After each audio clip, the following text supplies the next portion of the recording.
That September Saturday, a sellout crowd of over 90,000 has filed into Lincoln's Memorial Stadium to watch their beloved Nebraska Cornhuskers play host to the Eagles of Southern Miss. And just moments ago, the Cornhusker marching band taking the field under the direction of Anthony Falcone. It's football Saturday in Memorial Stadium, and there is no place like Nebraska.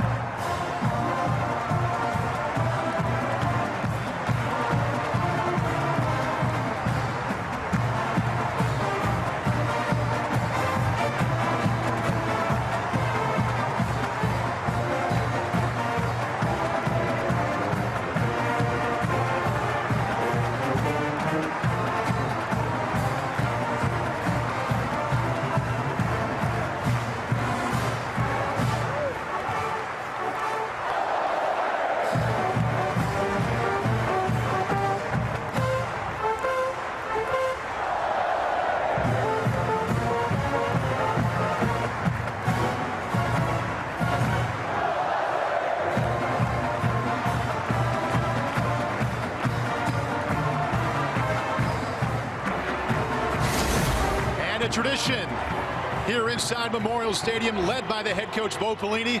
The players leaving the locker room. My partner tonight, Eric Crouch, knows all about this tradition. A nice little long walk to get your thoughts together, to get excited for what waits on the other side. It is. It's actually a short walk. I'm ready to jump out this window onto the field right now. It's so exciting to walk out in this tunnel.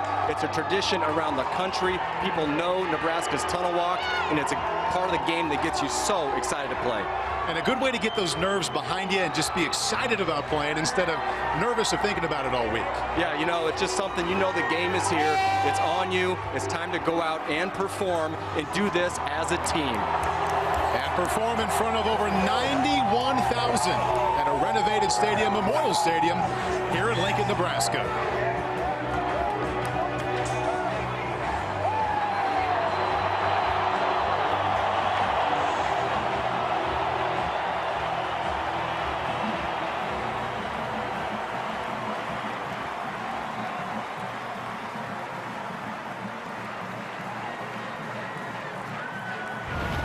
BTN Primetime Football is presented by Buick for the second consecutive season.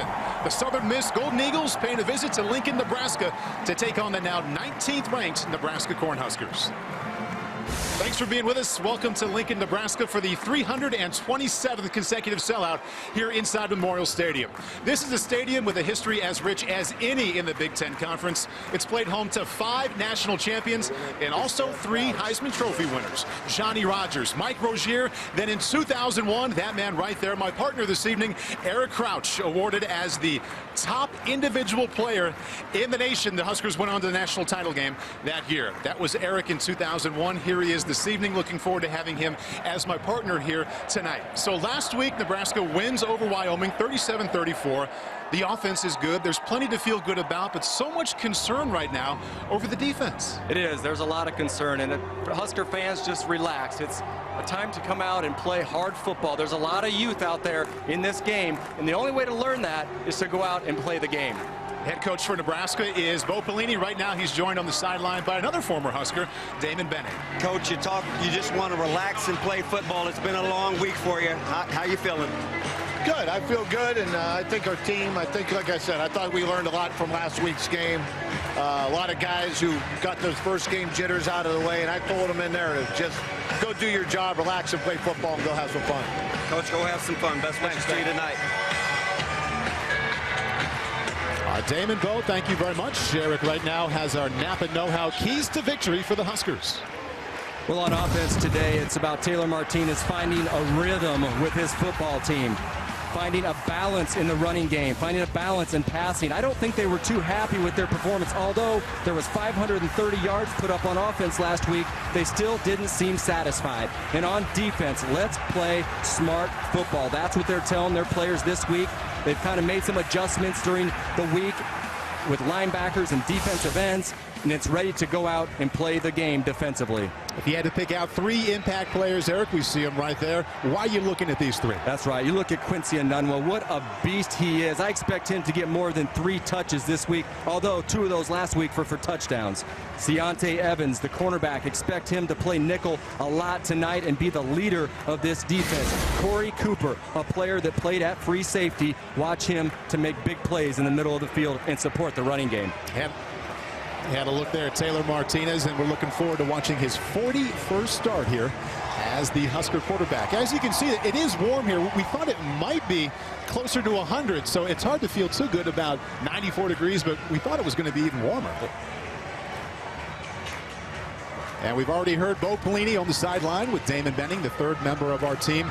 6th season here as the Nebraska head coach, and a lot to feel good about, a lot of reasons to be excited about his 6th team here in Lincoln. Yeah, that's right. Bo Pelini's going to do a great job. He's just more relaxed. I think he's more comfortable in his 6th year as a head coach of this program. And a man he has a connection with, the 1st-year head coach at Southern Miss, that's Todd Monken. He coached wide receivers at LSU in 2005 and 2006, and that was when Bo Pelini was the defensive coordinator.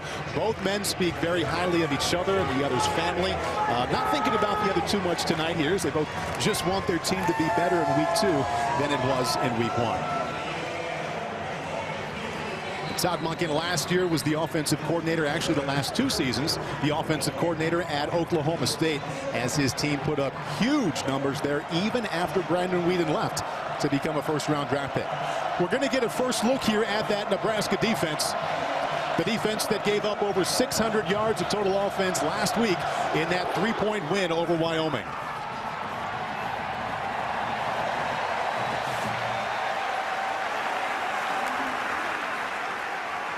Interesting story at quarterback for Southern Miss. That is Alan Bridgeford, 5th-year senior quarterback who spent his first 4 years at Cal. When new coach Sonny Dykes took over for the departed Jeff Tedford, he told him he would not be in the mix for the starting job. Decided to transfer. Decided to follow his quarterback coach, Marcus Arroyo, now the offensive coordinator at Southern Miss. In order to be eligible to play right away, had to graduate from Cal. Did that in July, drove to Hattiesburg, showed up just before camp started August 1st, won a 4-man race for the starting job, and last week against Texas State threw for over 300 yards, 377 to be exact. Here's his 2nd career start at Southern Miss. Working right to the air, coming underneath. And he has a receiver he likes there a whole lot in Ricky Bradley. He caught 7 passes for 193 yards last week. That one good for 7. Right, they're going to go for some tempo, and I think that's the greatest thing you can do is early in the game get Bridford a quick pass, complete it on the outside, let him feel the rhythm of this game here in Memorial Stadium on the road. And the signature part of college football right now, Eric, the hurry up, the pace. They want to run a play every 15 seconds.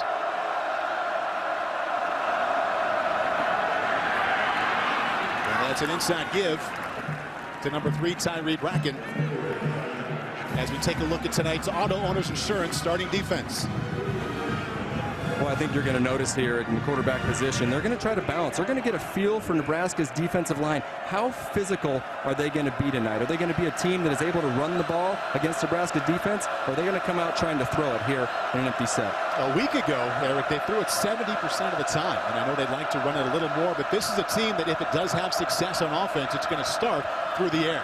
It sure is, and it starts with Todd Monken in his mind. Here we go. Stanley Jean-Baptiste with the pick.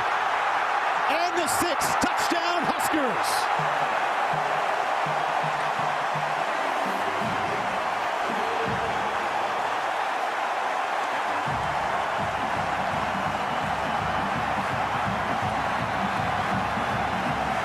Jean-Baptiste had an interception against Wyoming, and he likes this one even better. His 2nd pick of the season, good for 6 points. Yeah, it's early in the game here. Bridford just eyes him down the whole time, and Jean-Baptiste just steps in front of it. He saw the quarterback's eyes, got to the end zone for a touchdown. You would expect him to have good hands. He was a star wide receiver at Miami Central High School. Eventually switched over to defensive back here, and his 2nd pick of the season goes for a Nebraska touchdown and gives the Huskers their 1st points of the season. Well, we start off the broadcast worrying about the defense a little bit. They said, we've got something for you. We've got a pick six. Huskers up 7-0. On BTN is presented by Buick. It's your kind of luxury. And brought to you by Case IH. Be ready with the proven leader. Visit caseih.com/efficient power. Nebraska scoring drive brought to you by Cadillac and provided, Eric, by the defense. Stanley Jean-Baptiste, after Southern Miss, picked up 1 first down, 43-yard pick six. Extra point makes it 7-0 Nebraska. And Paul, at the beginning of the game, we talked about defense. What a huge play this was for the mentality of a young defensive team to come in and in the first drive score a touchdown defensively for your team. And there is Stanley Jean-Baptiste, the man who scored that touchdown. And the Golden Eagle offense. John Papuchis liked what he saw there in the brief stay by the defense. And Southern Miss will try to get back on track here in their second drive. Jeremy Husker, defensive back deep. Let that one go through the end zone easily. Through the end zone, all kinds of leg, and the Golden Eagles will start on the 25. Let's check in with Damon on the sideline. Yeah, guys, it's almost uncanny. Talking with a few pro scouts that were on the sidelines up close and personal, I asked who those guys were watching. They said there's a guy number 16 by the name of Stanley Jean-Baptiste. He's got all-pro tools with an all-pro frame. Guys, his ears must have been burning because he makes a play right on cue. You talk about that frame, Damon, and big corners. NFL loves big corners now, and Stanley Jean-Baptiste, 6'3" and 220. That counts as a decent-sized linebacker. It does. It'll be interesting to see how that wears down as this game goes on. Are the big corners going to beat up the little receivers? Tyree Bracken, the tailback for the Golden Eagles. He takes it inside. And the Husker defense there to ride him down. Thad Randall, veteran defensive lineman, also the freshman linebacker Nathan Gary, and that's a gain of 2.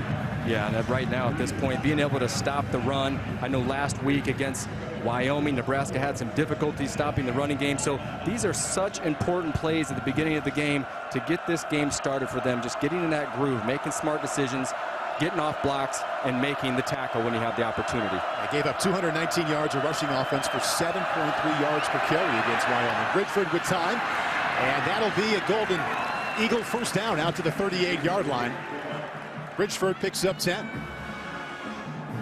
If you can't find your game, go to btn.com/gamefinder right now to see where you can find your game.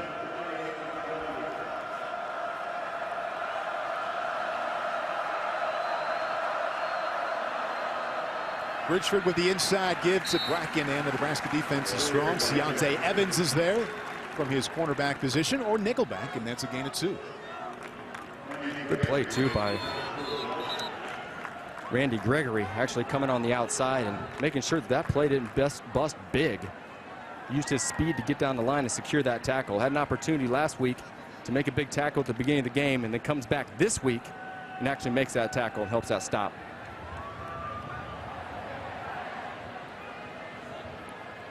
Guys, it's interesting, too, when you talk about copycat league. You see right now what Southern Miss wants to do with flaring it back out of the backfield, and already Nebraska making an adjustment. They're kind of playing zone on the front side while they're chasing with Evans, playing zone behind it. And then on the backside, guys, nice combination defense to try to jump that drag route. Due to technical difficulties on BTN To Go, all games tonight will be streamed live on BTN or BTN.com. John Papuchis, defensive coordinator for Nebraska, familiar with Bo Pelini from their time together at LSU. This is 2nd down and 8. Bridgeford quickly underneath. Nebraska defense in pursuit. Was a completion to Tyreone Holmes, the freshman who had 12 catches last week. Josh Banderas, true freshman there for that Nebraska defense. Yeah, great job by Banderas coming up. But Ankra here, you can see him, number 9, how he forces the play inside back to where all his help is at. That's how that play got stopped. If he lets him outside, you know, it could go down the sideline for a big play. 3rd down and 8, knowing this defense the way you do. You sit back and play coverage, or you come after the quarterback. Yeah, at this point in the game, I think Nebraska's got to start bringing a little bit of pressure and get in the face of Alan Bridgeford. They bring 5. They forced the early throw, but Bridgeford with a good decision and the accuracy Out of the backfield, finding Tyree Bracken for a gain of 17 and a Southern Miss first down. Well, that was just a huge play right there. The Nebraska defense had pressure from the outside. You see Ankara with the swim move, gets in Bridgeford's face, and then Ty Bracken wide open. Nobody covered him, and they picked up the first down to keep their drive going. And that's the one thing that we heard from the Nebraska coaches all week. They said, ignore that loss to Texas State. When it comes to the passing game, the quarterback, the running backs, the wide receivers, they have talent that jumps out at you. Talent that has the Golden Eagles inside Nebraska territory. There's the Nebraska run defense. Valentine, the youngster, no gain. Vincent Valentine inside. He's that big boy. He's about 325, 6'3", and they're very excited about his opportunity on this defensive line. He's a plug, and he just beats up the offensive line and finds the running back in the hole and drops him for a loss. Redshirt freshman, and whether it's redshirt freshman or true freshman, you see that a lot on this Nebraska defense. 10 true freshmen or redshirt freshmen on the two deep of this year's Nebraska defense, at least right now. Bridgeford gets rid of it quickly. Looks like he wanted to work that back shoulder fade. And he was thinking one thing, Dominique Sullivan thinking another, and that's incomplete. Yeah, it is. I think they're going to trying to set up Nebraska's defense on their corners right there. Hit them a little bit shallow, make them play the outside edges, and then don't cut it for 1 second. Todd Malkin and his mentality of throwing the football, he's going to take it for a shot for the end zone here pretty soon. 3rd down and 10. Moments ago on 3rd down and 8, Bridgeford found Bracken out of the backfield for a gain of 17 as Nebraska brought 5 that time. We'll see if they dial up a blitz here. No, they don't, bringing only 4. Bridgeford still in trouble, gets rid of it. Banderas, the true freshman, with a tackle to keep that to a gain of 5. And again, Randy Gregory getting in the face of Alan Bridgeford. I think this could be something that Alan Bridgeford is going to say, you know what, where is number 44 on defense when we line up? And what a great stop by a young guy, Josh Banderas, being in the right place and not giving up the first down. Husker defense allows Southern Miss to move inside its territory, but they hold there on 3rd down and 10. And Jamal Turner back to receive the punt from his own 5. Excellent job by the Southern Miss special teams. No gain on that return. Eric Crouch, when you win a Heisman Trophy, you might as well get your name here on the stadium. There it is. Well, at least they didn't spell it wrong, right? They spelled it right. That's what matters. Eric has done this every day the last 12 years. We just happened to catch him with his Heisman Trophy yesterday. Tell you what, I got a sore back from picking that thing up the other day. Not in shape I used to be. We're back right after this. Nebraska fans only have a handful of times each fall to tailgate here, so it's 94 degrees. So what? You're not going to let that get in the way. Still going to get out there and tailgate before you come inside and watch Nebraska play host to Southern Miss. Stanley Jean-Baptiste, the cornerback for the Huskers, with a pick 6 early, and Nebraska leads 7-0. This is the offense's first time on the field here for Nebraska.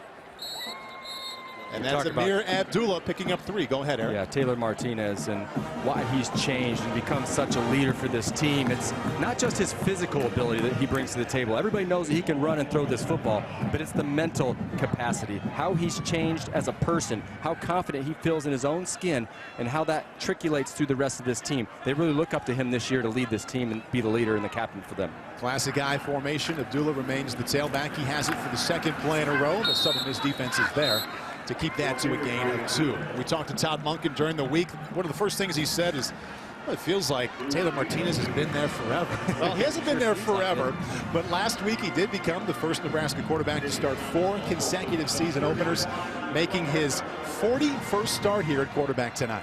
Yeah, he's been around, and you know what? When you have a player like this, you appreciate him on offense and what he can bring to the table. And I know they want to be a little bit more balanced tonight and show a little bit more than they did in that first week. We're down in 5, flushed out of the pocket, shows some of that speed there. Don't believe he made it to the stick, and that's a gain of 3 when he needed 5. Well, I think what you've seen here is a little bit of testing the water, so to speak, on that defensive line for Southern Miss. And they're tough, they're athletic, and they're going to be able to move and get off blocks. So right there, I think on this first drive, they were testing. We're going to see the looks. Weren't quite sure maybe what they would line up in this defensive front in the secondary. How are they going to play their coverages? And so we saw right there probably just an opportunity for them to check it out. Back deep to receive, Jalen Richard, sophomore running back for Southern Miss. Excellent punt there. Sailing out of bounds. No chance for a return. And Southern Miss will take over on their own 36. And just to review the Nebraska defense, what happened last week, and Eric went through it at the top of the broadcast. Even though the Huskers won, they gave up 602 yards of total offense, and that by itself is a bit of a red flag. But then you go back to the final two games last year against Wisconsin, against Georgia. They've given up over 18 yards of total offense to those three teams. So that's really the concern. Not so much that it was just last week, but it's a little bit of a trend. It's right. It's about depth, too. I mean, they're trying to find who's going to play well in their position. This is a multiple defense. How are they going to come out and play when they're in three-man fronts? How are they going to play in four-man fronts? How can our linebackers respond to the passing game? And those are some of the things they're going to be looking for tonight. Empty backfield on first down and 10 for Alan Bridgeford. Running at time here, looking to his left, and he has a wide open. And I do mean wide open freshman Tyree Holmes. Caught 12 passes last week, and that's his second catch tonight. And just like that, Southern Miss inside of Nebraska territory. I like what Bridgeford did right there. He went from the whole entire right side of the field. He looked back to the center and then found an open guy on the left side. So really great vision early on in this game for Alan Bridgeford. 34 yards. Bridgeford to Holmes. A couple of players who played for the very first time at Southern Miss last week.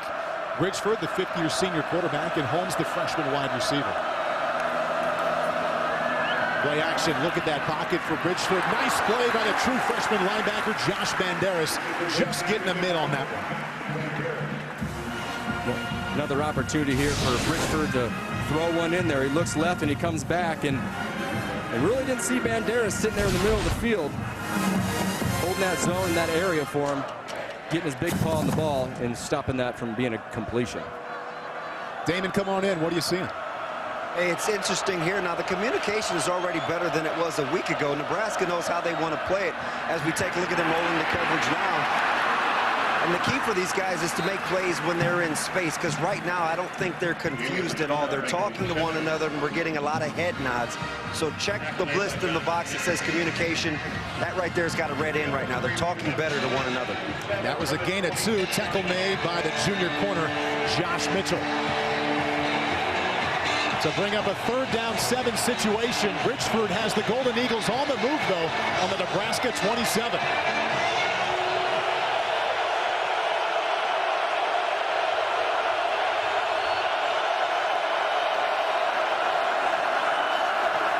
Huskers bring 5. Bridgeford sees man coverage and gets an excellent catch out of the backfield from Tyree Brackett for a gain of 16. Well, what's interesting on this play is you got Avery Moss as in defensive coverage. And I think the mismatch is exactly what he found. He saw Moss, a defensive end, I guess, covering a receiver-type player, or excuse me, the running back down the sideline. And right there, when they have a mismatch, as a quarterback, you know as well as I do, you're going to go for that play. You like the tailback against the D-end one-on-one? Yeah, I think so. I think that works out. Exactly how you draw up in practice. Back to the air. Bridgeford underneath to Holmes. Down to the 5-yard line. And the tackle eventually made by Jason Ankra. Ankra, a quality player here at Nebraska, but he's an example of what they have on Nebraska on the defense right now. You go from being a trusted role player, you got to be a star now in that front 7 with all they lost from last year. 2nd down 4. Jalen Richard, the tailback, to the left of Bridgeford.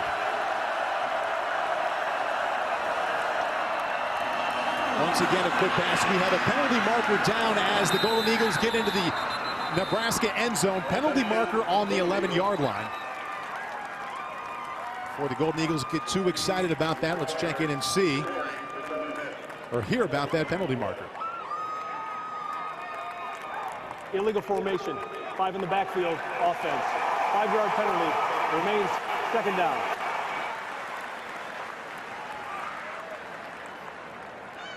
Todd Monken bringing all kinds of experience in the passing game in the National Football League, also major college football here to Southern Miss. The last 2 years at Oklahoma State.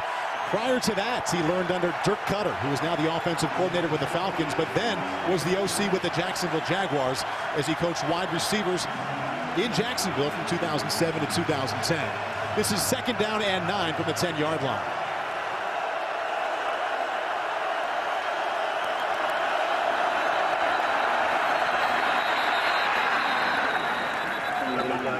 Whistles blew just before that one started. For back-to-back plays, the Golden Eagles with penalties, giving back 10 yards. You really can't be giving up penalties right now on the goal line when you have opportunities to score against Nebraska's defense. Mental mistakes can kill you. Mistakes costing the game last week, Eric. They outgained Texas State 400 to 207, but had 6 turnovers, -5 in the turnover game, so mistakes really cost them a week ago also. Now it's 2nd down 14. Bridgeford swings it out of the backfield. And unable to hold on, Jalen Richard. And it'll bring up 3rd down 14. Yeah, and I think they had Nebraska's defense outflanked, some good blocks up front by the receiving corps. And then Richard just not able to hold on. I think his eyes looked upfield. He was worrying about taking that big hit instead of catching that ball first and then making a play afterwards. 3rd down and 14. The Golden Eagles do not have to get in the end zone to keep this going. They can get just inside the 1 for a 1st down. Bridgeford rushed by Gregory, and that forced the inaccurate throw. Intended for Tyreon Holmes, but Randy Gregory was in the face of Alan Bridgeford. And I think Randy Gregory is having an outstanding first quarter here, putting pressure on Alan Bridgeford. He comes off the edge with speed, and you see the swim move, and then he dips his shoulder and gets right in his face. And I'll tell you what, that's what forced that bad throw, because he did have a step on the defensive back. Corey Acosta, 4th and 14, in to see if he can make it 7-3 Nebraska. And he does just that. Alan Bridgeford passes the Golden Eagles into Nebraska territory, and a field goal makes it 7-3. Look at all that red. This is the 327th consecutive sellout at Memorial Stadium, dating back to 1962.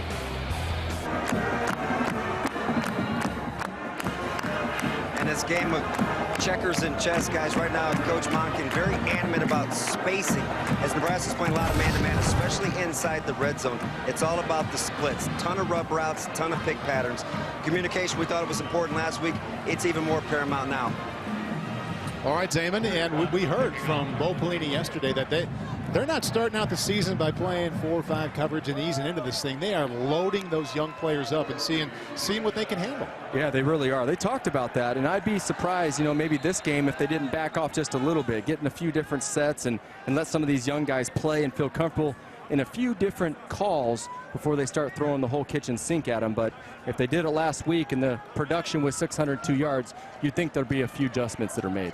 Exactly, and you consider all that new back there. They had only 3 players on this defense that started more than half of the games last year. So you're giving them a lot, and it's also you're breaking in a lot of young players for that Husker team. Here's Kenny Bell, veteran wide receiver.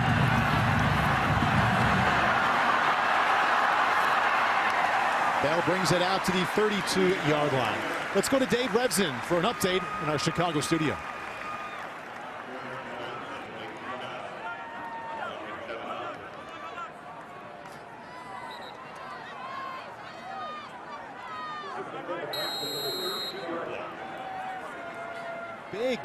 Big game for those Northwestern Wildcats against Syracuse after the big win last week at Cal.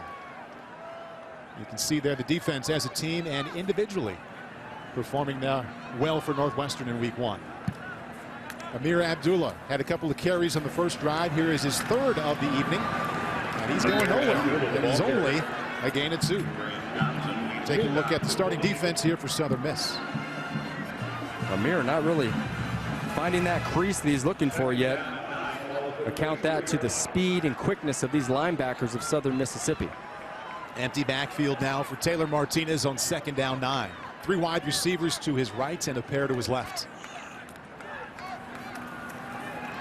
Quickly, this is his tight end, Jake Long. Nebraska 1st down and then some into Southern Miss territory as the Huskers pick up 18. This is a nice read by Taylor Martinez right here. He saw the linebacker walk up on the line, and what he did, he saw Alan Howes, 37, walk on the line, and he knew that once he came up on the line, he was going to have some open space to hit that tight end quickly.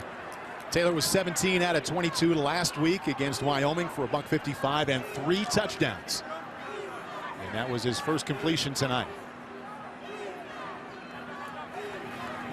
Back to the ground game. Amir Abdullah not touched until he gets to that 43-yard line. Nice job of blocking as the Huskers pick up 6. They do. They pick up 6 because Amir and his style of running, he is a kind of a slasher type player. But don't forget that he is a power runner as well. You saw him lower his shoulder and pick up 2 additional yards on that play. Look at how quickly Taylor Martinez getting that ball snapped to him. And just a little flip to Amir Abdullah. As the Golden Eagle pass rush was right in his face, number 99 is Octavius Thomas. Or at least he had his head in that direction, Taylor Martinez, because he did see this rush really come from the outside, unblocked right there. Number 99, Octavius Thomas, and putting a hit on Taylor Martinez to remind him that this is a physical defense and they will not be backing down. And to remind us that there is such a thing as going a little bit too fast. It looked like the entire offense not quite ready for that one. This is 3rd down and 7. Underneath to Anunwa. Pulls it in. Fights for a little extra yardage. Just enough for a Nebraska first down. Anunwa picks up 8 yards. Another good job of Taylor of reading the middle of the field and being open. And I'm really excited. They're getting Quincy Anunwa involved in this game early. Get him some touches. Make sure that they're recognizing what he can do as a receiver. Made the most of his 3 catches last week against Wyoming. 2 of them went for touchdowns.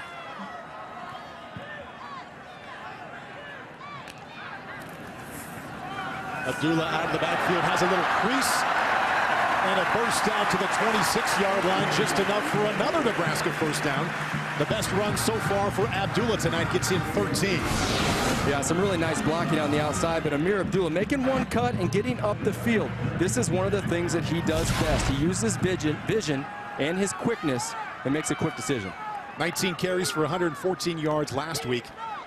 His 7th career 100-yard game, as he had 6 last year. First down and 10 from the 26 to the air. Martinez flushed out. And wisely just gets rid of that football. So you make 41 starts, you have a chance to make some mistakes and have success and see how you deal with both. Think back to what he was in 2010, Eric, as a freshman quarterback, and what he is now. How do you think he's grown the most? Well, I think that play right there is a prime example. You see Taylor Martinez get flushed out of the pocket, use his speed to extend the play, look downfield, see that there's nobody open, and just throw it out of bounds. I think his freshman and sophomore year, he would have tried to make that throw. Amani Cross, the tailback, now into the right of Martinez, giving Amir Abdullah a break here on 2nd down 10. Cross also went over 100 yards last week. He had 13 carries for 105. Martinez over the middle to Kenny Bell. Another Nebraska first down. Quick decision, good accuracy, and a gain of 14. Well, I think what you're seeing here is Southern Miss is trying to show some different looks and blitz in a lot of different packages, but when Taylor Martinez is dropping back there and you're playing man coverage and he hits a guy in stride like Kenny Bell, that's the first thing that can take you out of your blitz package. And this would be a blow to the Southern Miss defense. Number 37 is Alan Howes, the linebacker, the leading returning tackler from last season. Damon Benning, come on in. Hey, I tell you what, a couple quick key things here. Howes, one of their studs on defense, led the team in tackles a week ago. That they need him to return. But the other thing, you might wonder why you're seeing him long in the slot. He's a tight end by personnel recognition, so it looks like 11 personnel. But guys, he's not playing the normal tight end spot. It keeps Southern Miss in their base package because they have to play against 11 personnel. You say 11 personnel. Explain a little bit what that means there, Damon. One back, one tight end is the first designation goes to the tailback. The second number is for the amount of tight ends in the game. So you could be 12 or 22 or different personnel packages. And that's how teams know how to play against you on defense. First down and 10. Amani Cross remains the tailback. There's Cross right up the middle. And even the power back at 6'1", 225 can only be expected to do so much. And that's a gain of 1. Kenny Bell was shaken up a little bit on that first down reception for 14, is back in the game. And you see Jake Long stepping back there kind of as a fullback off the line. And they have a run-heavy tendency when he's back there to pick up a big block and try to spring a run. 2nd down 9. The Huskers need to get to the 2-yard line for a first down. Ball snapped a little bit early. Martinez to his left. He can keep it himself and show that speed. Trying to turn that corner, and that's a gain of 7. Not quite enough for a first down, but a good decision. You saw a little bit of how he can turn it on there and accelerate. Yeah, Again, this is an opportunity where Taylor Martinez may have just thrown this one up for grabs, but he saw Kenny Bell in the background. He was clapping his hands looking for him, so I think Taylor just had made his decision already, and he was just going to try to pick up the yards that he could. And there's a discussion going on right now because the penalty marker down on the 14-yard line.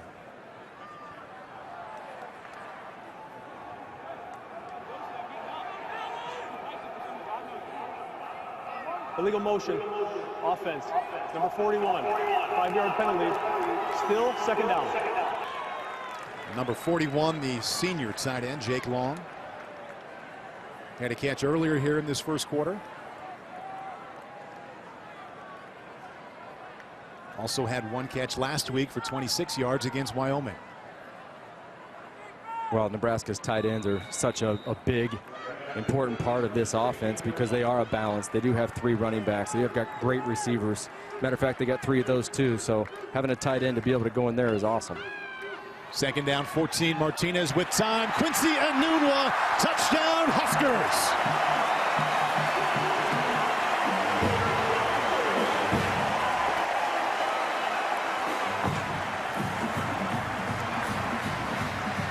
$16 yards, Martinez to Enunwa, and it's 13-3 Nebraska. Paul, I like the numbers. You got Quincy Enunwa, 5 catches this season, 3 touchdowns. That's good. He's the type of player I think you're going to be looking to get the ball more in his hands this game. Marl Bondi on to attempt the extra point to make it 14-3. Enunwa now 2 catches for 24 yards, and as Eric mentioned, 3 touchdown receptions on the season, 2 against Wyoming and now 1 against Southern Miss. You like for your senior leaders to step up? How's this? Captain to captain. Martinez to Enunwa. The Huskers up 14-3.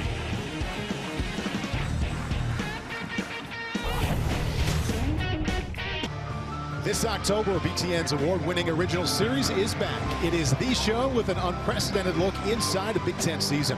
The Journey, Big Ten Football 2013, presented by Best Buy. It premieres October 9th on Big Ten Network. 1:24 left here in Lincoln, Nebraska. Quincy Enunwa with his 3rd touchdown reception of the season to make it 14-3. This after the defense put points on the board early. Stanley Jean-Baptiste has a pick 6 as well.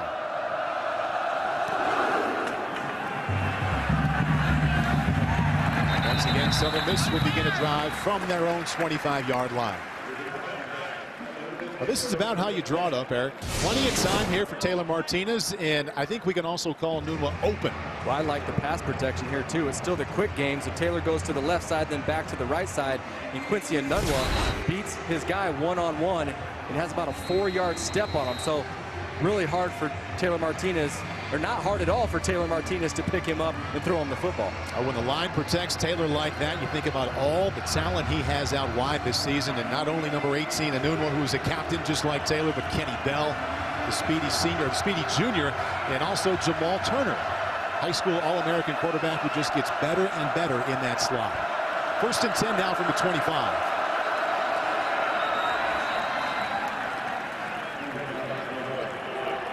Game, offense, 5-yard penalty, 1st down. Todd Monken not happy with the fact that his offense not set when they were supposed to be. No, those penalties have been killing him. Last week, you said mental mistakes, 6 turnovers, protecting the football, but one of the bigger things is getting up to the line and running your play. Bridgeford coming that's intercepted by Ciante Evans. Nebraska has its 2nd pick 6 of the evening.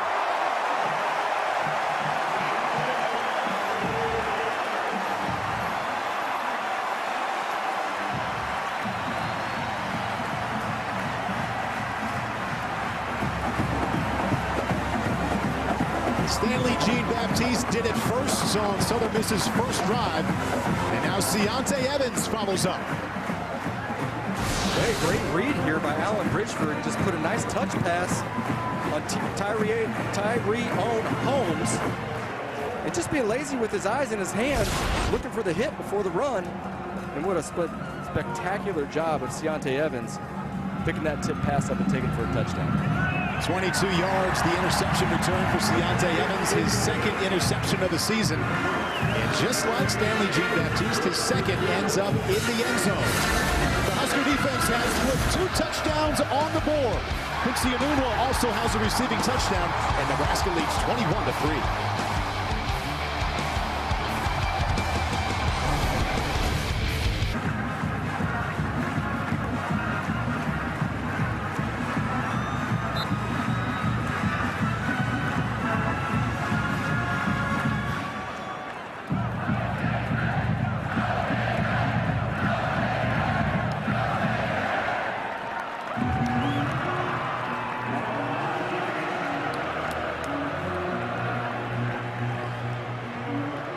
Nebraska defense came to play this evening, at least so far. Stanley Jean-Baptiste, an interception return for a touchdown. Keontae Evans moments ago did the same thing. And Taylor Martinez has a touchdown pass to Quincy Enunwa.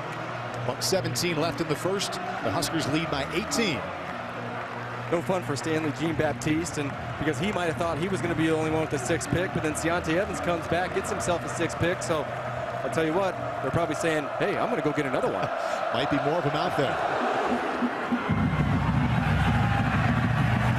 Golden Eagles will start on the 25 again. Stay tuned at the half for the Buffalo Wild Wings halftime report. Dave Howard and Coach DiNardo have you covered for highlights and analysis, all that's happened up to this point on your Big Ten football Saturday. So Alan Bridgeford, Eric, has a couple of interceptions already, and I was getting to know about him the last couple of weeks. A lot of talent, some pretty good production last week, but interceptions have been an issue. A couple of games he started last year at Cal, at Oregon, at Oregon State. More interceptions than touchdowns, just like last week against Texas State. Protecting the ball is number one. After looking back on that replay on that touchdown interception, the ball was just a little bit behind the running back. Accuracy so many times comes into play when a pick shows up. That was Jason Ankra keeping it to a gain of 1. Richard, the running back for Southern Miss. Southern Miss has really got to get this tempo picked up. We've got to complete some short passes. Got to get the flow of the game back again. After 2 interceptions for 6 picks, you've got to be wondering, okay, when are we going to settle down and start playing our offense? Moving the ball just fine. Just 2 turnovers really hurting them. Bridgeford looking to the outside. Don't know if it was a catchable ball, but that was a push from Stanley Jean-Baptiste. Yeah, sure was. I just think he had his hand on him, and a little bit of a good acting routine out there by Ricky Bradley and turning around to the referee. Number 16, 15-yard penalty, automatic first down. I like the confidence that Bo Pelini showed us when we met with him yesterday, Eric, talking about the defense, and everybody in town talking about the 1,800 yards they've given up the last 3 games. But he's calmly said, you know what? Sometimes you have to get out there and make mistakes to learn. I like our guys. I like their confidence. We made some mistakes, but I just know they're going to be better. Right. He truly and wholly believes that he's got the talent that he wants and the defensive schemes that he calls. Just a matter of getting them in the game and feeling comfortable. Play action, Bridgeford, first down, Southern Miss. Big hit by Harvey Jackson, but the Golden Eagles pick up 13 yards. What a nice job by Alan Bridgeford, standing in there and delivering a nice ball, putting it on the back shoulder, protecting his receiver a little bit as he got down, avoiding the big hit, and keeping this drive going. 3rd time that Southern Miss has been inside Nebraska territory, but they only have 3 points to show for it. Again, they have those 2 interceptions. Bridgeford under heavy pressure. Stanley Jean-Baptiste almost had another interception, and once again we see Randy Gregory in the backfield forcing an early inaccurate throw. You know, I don't know the conversation that they had with Randy Gregory before this game, but they need to have it with him before every game, because I'll tell you what, he has been in the face of Bridgeford all game long, and I think Bridgeford right now is a little bit concerned. When he lines up, where's number 44? The injured Golden Eagle right now on the play, number 81, is Ricky Bradley, the wide receiver, the senior who last week had 193 yards receiving.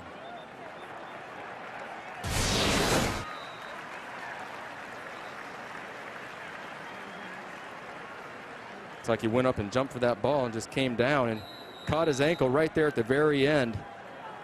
As Stanley Jean-Baptiste came down, you'll see it right here at the end. His back just grabs his foot and twist his ankle just enough. Hopefully one of those things he can just walk it off on the sideline and be back in this game. 2nd down 10. The Huskers bring 6. Bridgeford gets rid of it quickly. And that's James Cox picking up 8 yards. Another young player to talk about, Nathan Gary, who made a tackle on this last play and really helping Stanley Jean-Baptiste right there on his missed tackle. Boglini watched his offense and defense perform quite well in the first quarter. Defense puts up 2 touchdowns. Quincy Enunwa with a receiving touchdown, and it's 21-3.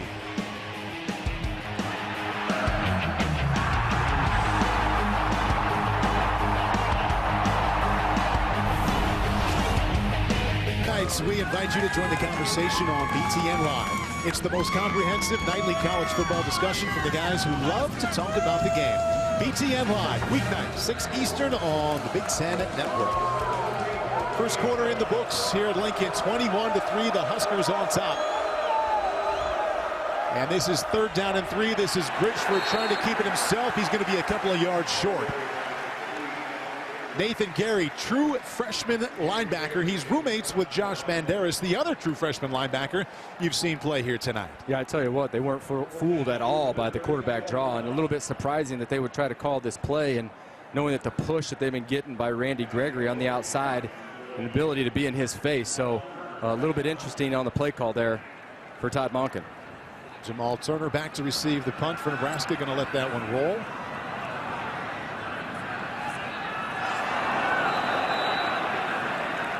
Hats off to the Southern Miss special teams unit as the Huskers are pinned inside the 1-yard line. Our Damon Benning on the sideline with the special guests. Guys here with Barrett Ruud, former black shirt, former Tampa Bay Buccaneer. Barrett, tell me a little bit about what you see with these young linebackers as they try to grow into this defense under so much scrutiny of a tradition that you're a huge part of. Yeah, you know what? Well, I love seeing them out there, first of all. I like the fact they're playing really hard because there's going to be mistakes. When you're a young guy, you're seeing things for the first time. You're going to have mistakes. The key is they play hard. And what you really want to see is improvement from a week-to-week basis. All right, before we let you go, you know a lot about playing early and playing young and playing often. Any tips for these guys that we can send back to the guys on the staff here? Yeah, you know, worry about yourself. You got to worry about your own football. You know, there's a time when you don't want to study too much of the opponents. You got to study what you're doing and make sure you don't make mistakes, because that's what it's about. Be accountable to your teammates and run the ball, and you'll be fine. All right, 2 quick defensive scores. That's got to be a big deal for the guy that was throwing bones earlier. Hey, you like that? Because, hey, nobody cares about you to make tackles. They want to see you score touchdowns, as you know. Hey, Barrett, we appreciate it. Enjoy the game. Guys, one of the all-time greats, and not only that, one of the all-time good guys. A couple of former Huskers down there on the sideline. Good to see those two smiling. And also, I like the play call there early. I do. I agree with that. I think take a shot. You got Quincy Enunwa, who's you know, going to go up and get a ball over anybody. So I like the call. Amir Abdullah for 3 yards to the right side. It'll bring up 3rd down 7. Yeah, you see the big body and the big frame just running downfield of Quincy, and he gets in front and gets a little bit position. I think if Taylor puts that ball a little bit more up towards the middle of the field, Quincy has a better chance of making the reception. Taylor Martinez right now 5 out of 7 as the 1 touchdown pass to Quincy Enunwa. No interceptions and no poor decisions. Nice job at taking care of the football.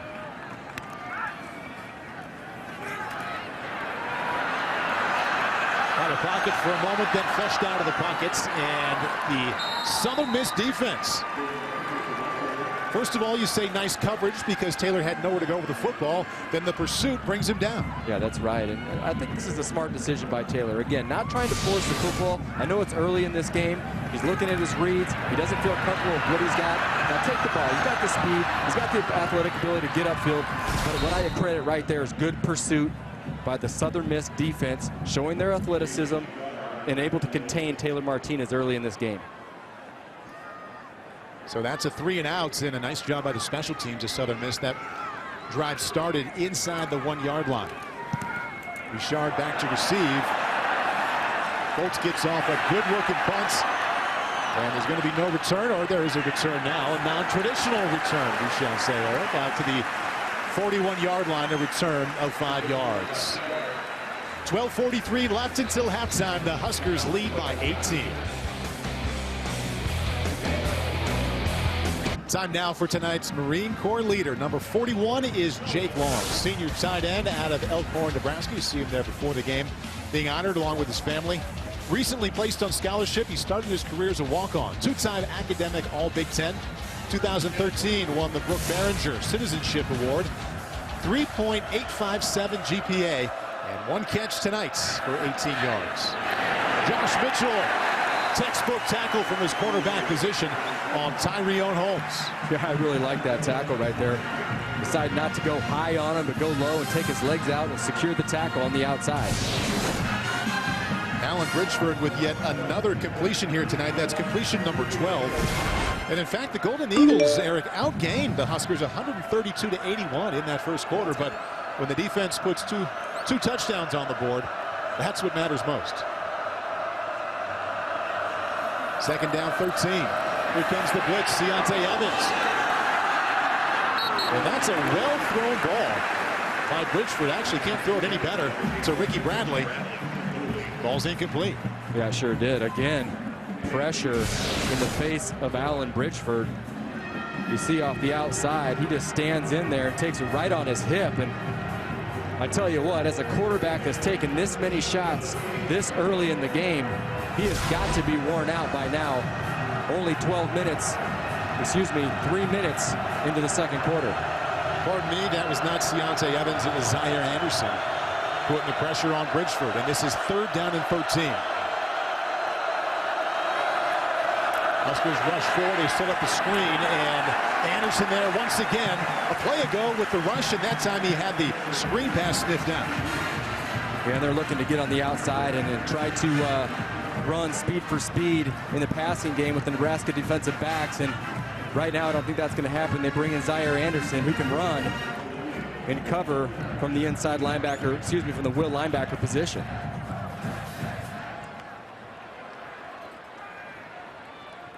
Damon, what are you seeing down there? Well, I tell you what, the infusion of Zaire Anderson has been a pretty big deal for Nebraska. He was one guy that they were adamant about getting snaps early in the game, and we've also seen Michael Rose. It's been a young trio of linebackers between Anderson, Gary, Rose, and Banderas to add to that quadruple, I guess I should say, not a triple, that have really stabilized Nebraska's nickel defense.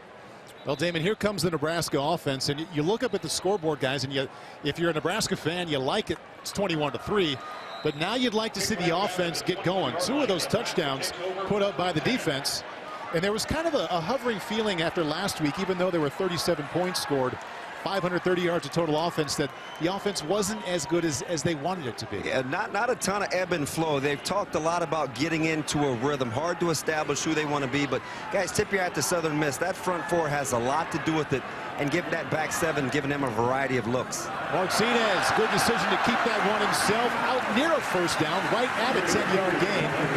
And it looks like it's going to be just enough for a Husker first down. Yeah, early on in this game, we saw some pressure, some blitzes from the outside.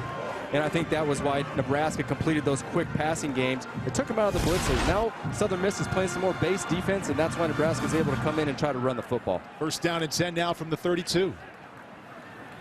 Inside give to Abdullah. And watching Taylor Martinez run the football, guys, I'd like to hear from Damon and Eric on this. He's more developed as a passer than he was 2 or 3 years ago. He's also an excellent runner. You've got great talent at tailback or an I-back. How much do you really want to see him run the ball? Yeah, I don't think they really want to see him run the ball an awful lot, but when he does that in the open field, he does make a big play. He's not really the bruising type running back, or excuse me, quarterback that you have seen in the past. And I tell you what, it's amazing, but you know, if he were to get hurt, you know, they don't have a lot of experience at the backup position, so that could be one of the things they think about. Paul, it's interesting, too, for a guy that racks up that many rushing yards. He's not what I would call a pure runner. He's a creaser. He's not a guy that picks and chooses, you know, front side or backside cuts. He's a guy that when he can see the crease, he can get in the crease. Not what I'd call a running quarterback. We're going to see what kind of passer he is, at least on this one play. 3rd down and 8. Good pocket. He sees an open space. I like that right there. I think a couple years ago you would have kept it, but he was running while keeping his eyes open downfield. Gain of 10 and a Nebraska first down. That's a veteran play. It is a veteran play. He probably could have hung in that pocket for just another half a second to see what he had downfield, but you know, as a quarterback, when you feel it, you got to get out of there and make something happen. And here Taylor Martinez extends this play and decides not to run it, protect himself, and throw the ball to his receiver, Kenny Bell, on the outside. Kenny Bell with the reception, new tailback or I-back in the game. Terrell Newby, the true freshman out of Los Angeles, with his first carry tonight. And he picks up 1. He showed his talent last week, guys. 15 carries, 76 yards. A lot of those carries coming in the third and fourth quarters. Right, a guy that's built for this offense, where you can use him in the passing game. He's a slasher. He's got a ton of speed on the outside. I'd expect him to get the ball in the outside perimeter type game here if they have him in the game. Final 3 years of high school, he ran for over 5,800 yards and 97 touchdowns. Good to have him up against some equal competition, and he was open there, but Taylor Martinez didn't have time to see him. Goes underneath the Quincy Enunwa, and credit the Southern Miss pass rush for that play there. Yeah, you got to. I tell you what, the pass rush is really coming on for Southern Miss, getting on Taylor Martinez, similar to what Nebraska's defense is doing to Allen Bridgeford. And I'll tell you, they came up, and that's how you got to beat. You know that you got a physical receiver in Quincy Enunwa. You better go up and be physical with him and try to match him up. 3rd down and 9 moments ago. Taylor Martinez converted to 3rd down and 8. Golden Eagle defense showing blitz here. We'll see how many they actually bring.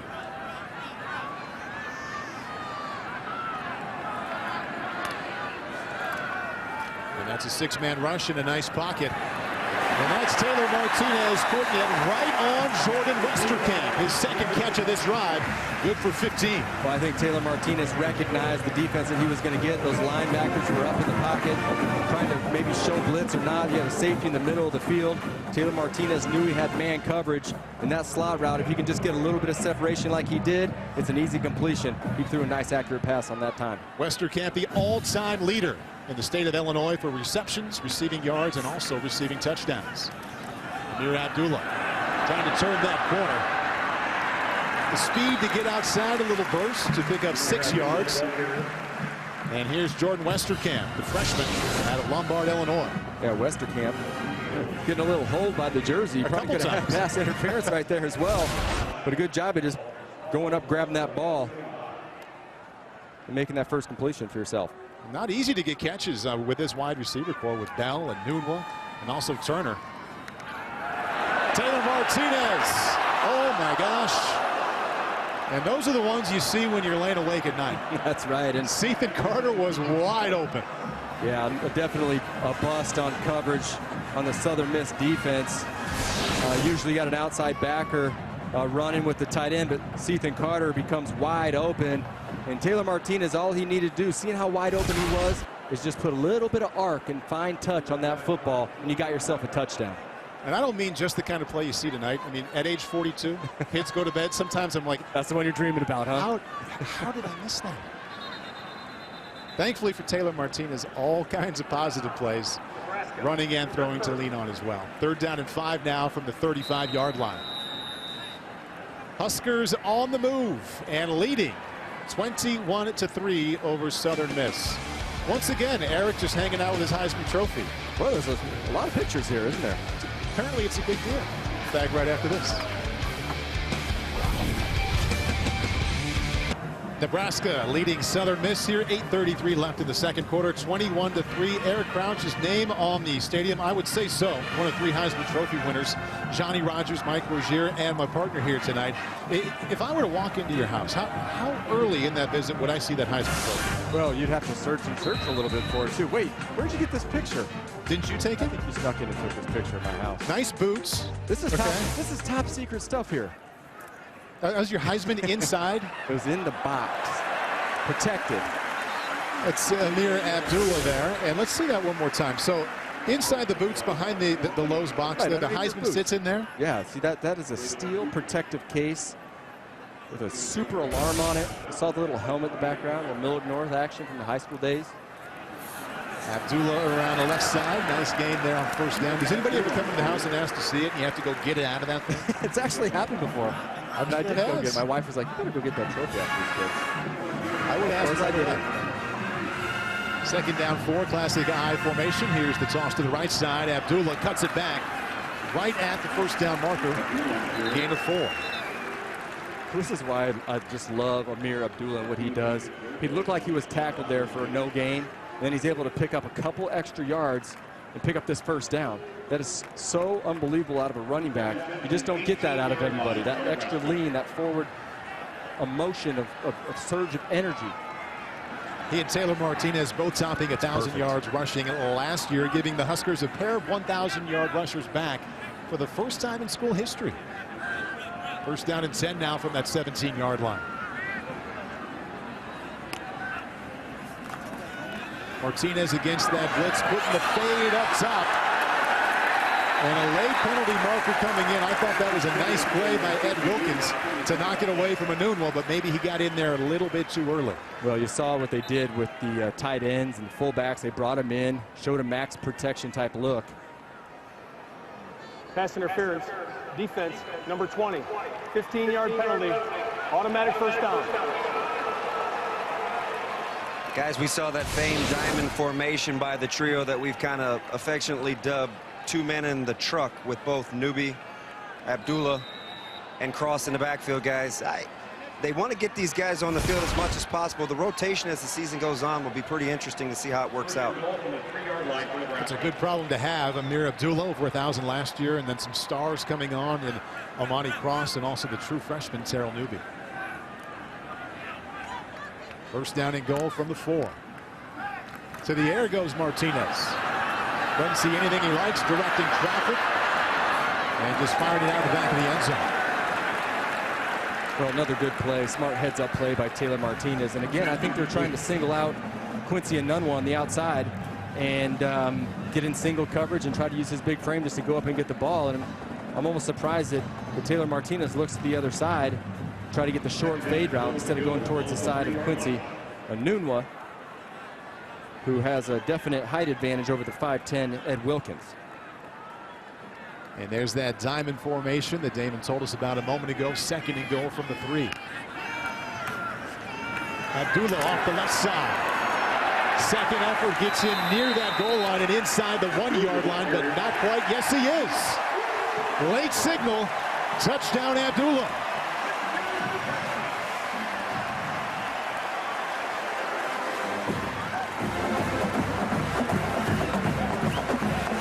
Abdullah with his first rushing touchdown of the season. Did go over 100 yards last week against Wyoming, but didn't get it into the end zone. And there's his first rushing score. And I think a very special player on this football team. You can tell by the second effort here what he does, what he brings to the table. Amir Abdullah, lifter of the year last year. So you can tell his work ethic and what he wants to bring to this team. And when he gets close to that goal line, show no fear. Get over there, get the ball across the goal line and score a touchdown.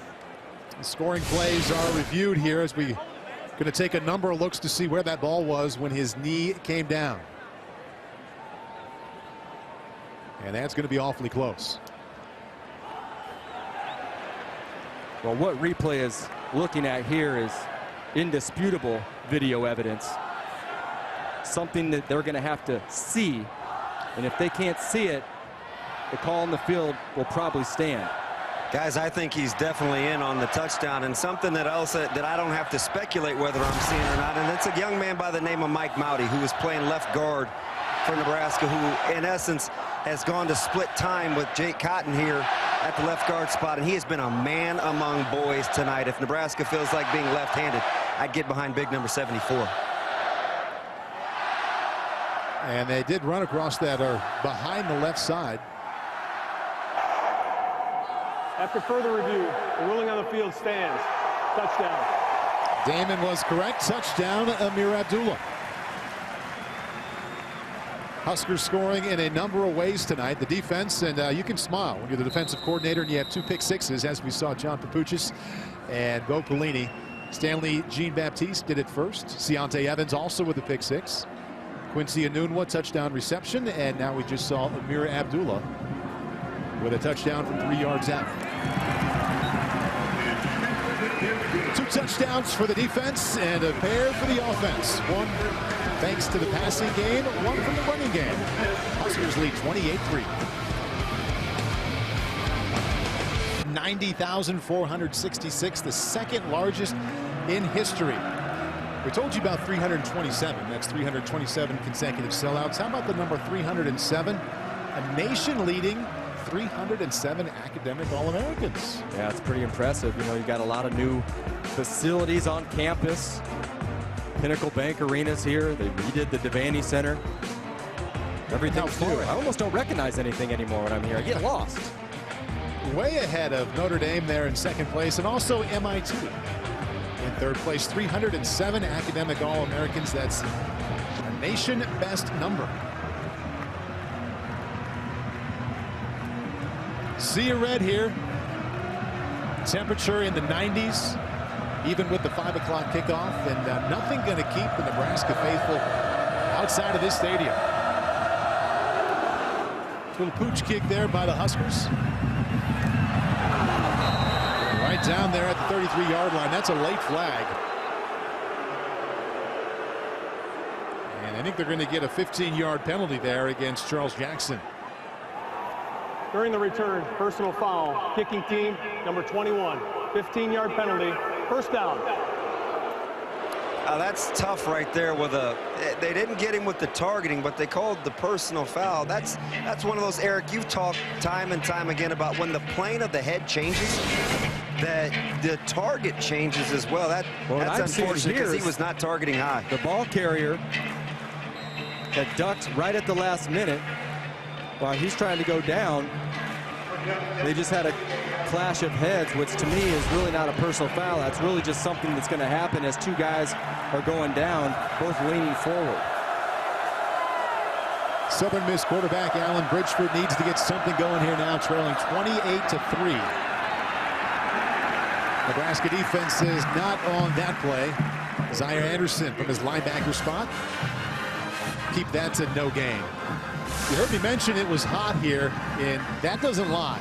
Over 110 on the field. Football weather, right? Football. Kind of like how the clouds came in. You know, as a player, you always like when the clouds come down and the sun's out in your face. And the stadium is shaded now. It makes it a little bit more comfortable. Second down 11. Bridgeford swings it outside. That's Ricky Bradley. 7 catches last week. That catch right there goes for 6 yards.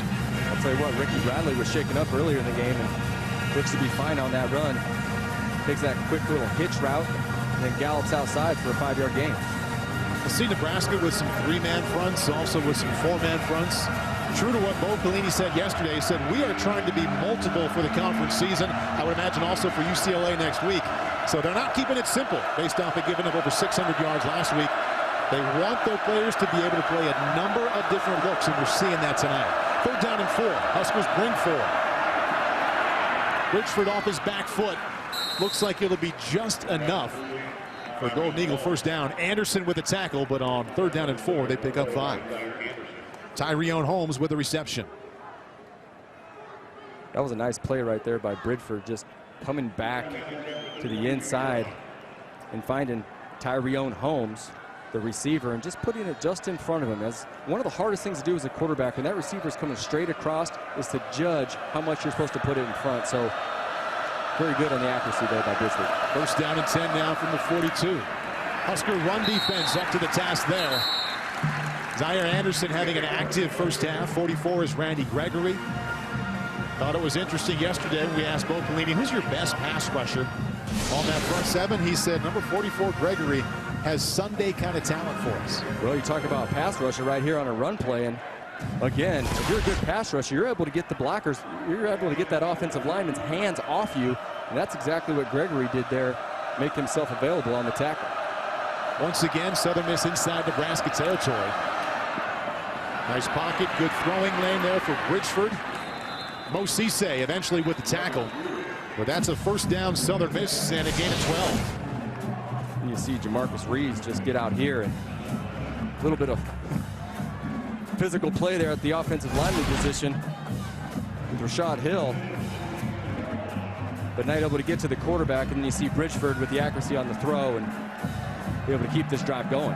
Bridgeford, for the most part, a good evening throwing the football. He does have the 2 interceptions, though, that both went for touchdowns. Stanley Jean-Baptiste and Ciante Evans both with pick sixes. Bridgeford to the end zone, throwing into coverage. Pass falls incomplete, a late penalty marker. And there's Stanley Jean-Baptiste. I'm almost wondering if this might be offensive pass interference. I was going to say, I could see either one there, offensive or defensive pass interference. Pass interference, offense, number 81, 15-yard penalty, still 1st down. That's Ricky Bradley called for the Golden Eagles. Stanley Jean-Baptiste just getting inside of him, knowing that he's trying to run that corner route, and then just gets his hand pulled at the end, get his body on him, and that's what they're going to call that flag. Number 16, Alan Bridgeford, probably the best story on this Southern Miss offense. 4 seasons as a quarterback at Cal, started 3 games, graduated, transferred here to Southern Miss, showed up a week before camp started, and eventually won the starting job. Nebraska defense, Stanley Jean-Baptiste has a touchdown tonight. Big tackle there for a loss of 4. Well, Stanley Jean-Baptiste is one of Nebraska's better secondaries, if not their best secondary player. And I'll tell you what, they're really trying to attack him, but he's came up big with a pass breakup. Probably would have had an interception, maybe a second of the game, and then back for a solo tackle. Wide receiver at Miami Central High School, now quality defensive back as a senior here for the Husker D. Second down, 28 underneath. Josh Banderas was there to make the tackle. However, Rivas couldn't make the catch, and it'll be 3rd and 28. Think about all that Bridgeford has been through. You played quarterback, I played quarterback. To spend 4 years inside one program, think you're going to get a shot.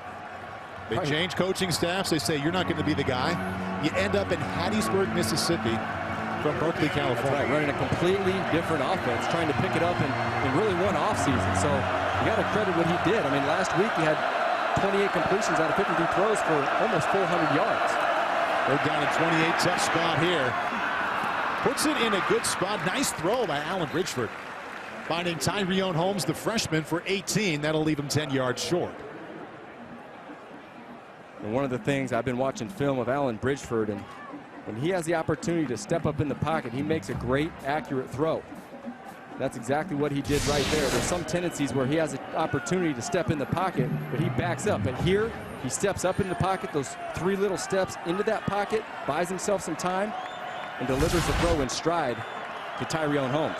Corey Acosta from 45 yards out. Nice draw on that one, bringing it in. He has 2 field goals today, and the Nebraska lead cut to 28-6.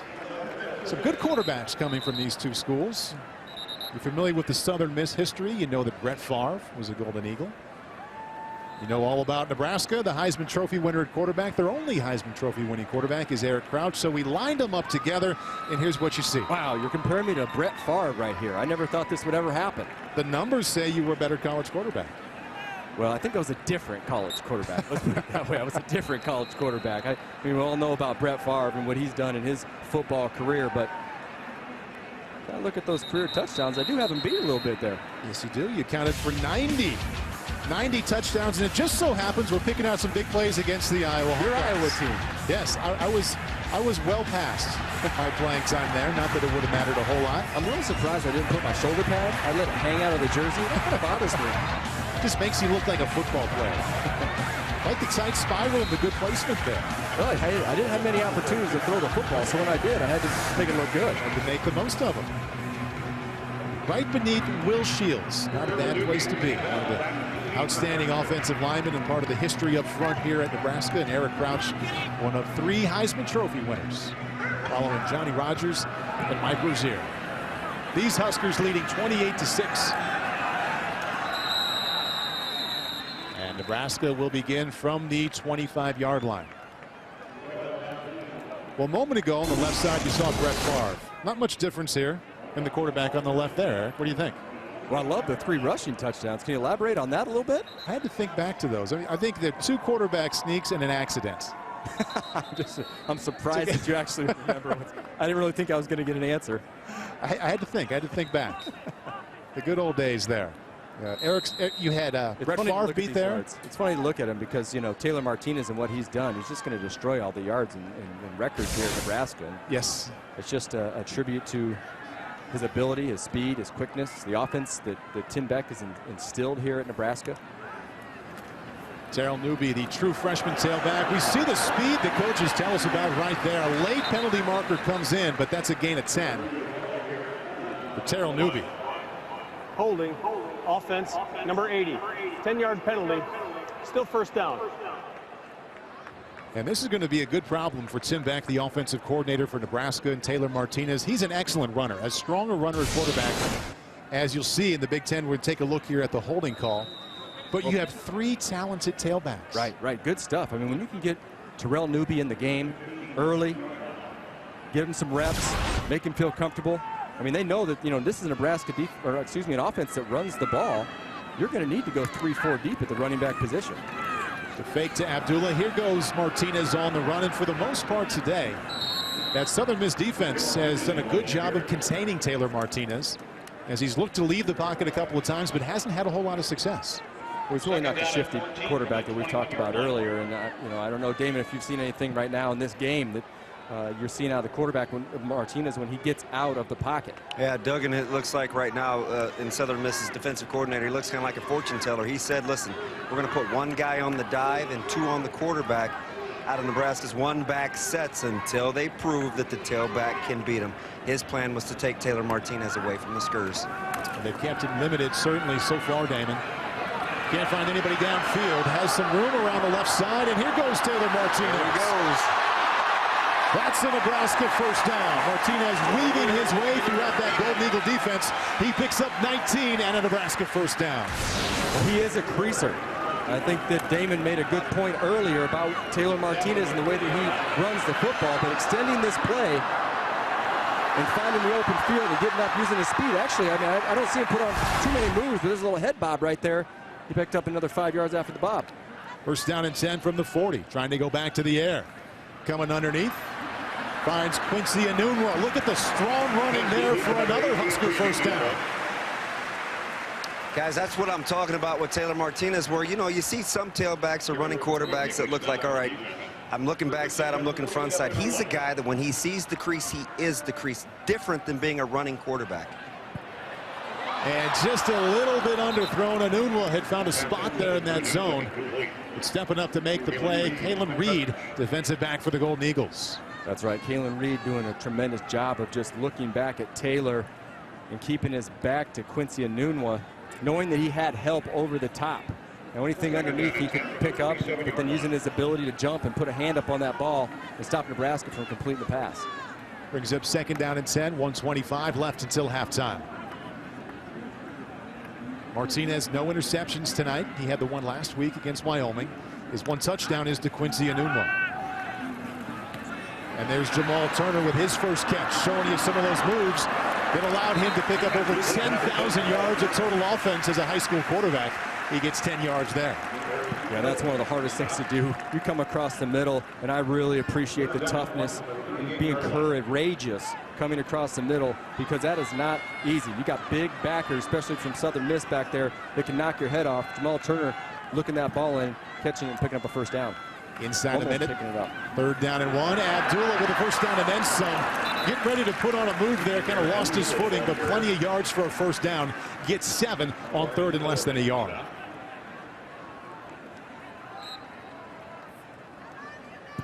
Nebraska 2 timeouts left. Clock continues to tick now. First and 10 from the 31. Golden Eagles bring 4. Plenty of time for Martinez directing traffic. Finally getting rid of the football. Quincy Enunwa. Gain of 9 yards. Can't say more about the protection right there for Taylor Martinez in this offensive line.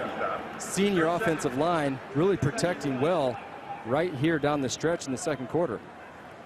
Timeout Nebraska. There we see Quincy Enunwa, popular target today for Taylor Martinez. As we are getting close to the halftime break, 29 seconds left with Nebraska on top, 28-6. Coming up at halftime, the Buffalo Wild Wings report. Some issues at quarterback for the Michigan Wolverines. Michigan State quarterback, they continue to have concerns there, and we'll update you on all the Big Ten action on your football Saturday here, the second one of the 2013 college football season.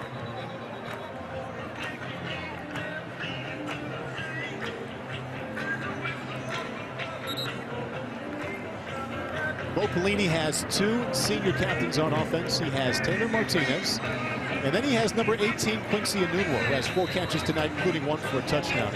Eric, anytime I see a wide receiver who's been elected captain, it's about much more than just catching footballs. He's got to be a tough-minded individual who earns the respect of his teammates from blocking and also practicing hard, and that's clearly what number 18 has done. Yeah, he practices extremely hard, and they know that what they're going to get out of practice, they're going to get it in the game, and that's why they look to him a lot for the big play. Martinez looking for Enunwa there, overshoots him. 23 seconds left, now 2nd and 10. We come off the mindset of Tim Beck and not being really happy. I guess the team offensively not being happy with their performance last week against Wyoming. And right now trying to take shots at the end zone and clean up some of these things and still find this rhythm only with 23 seconds left in the second quarter. 28-6, Huskers on top. Martinez across the middle, and he just flat out missed Jamal Turner. Pass intended for Jamal Turner. And that'll bring up 3rd down and 10. Bo Pelini has some experience in the passing game, coaching, and yes, he coached linebackers, defensive backs, National Football League for the Niners, Patriots, and Packers. Defensive coordinator at Oklahoma and LSU. Back in 1991, he was the graduate assistant for the Iowa Hawkeyes quarterbacks and receivers. So it's just a little bit, but he's been on this side of the football 22 years ago. I see him watching intently as the offense is out there trying to score a touchdown right now. Kenny Bell catches it the 2nd time. Touchdown, Huskers.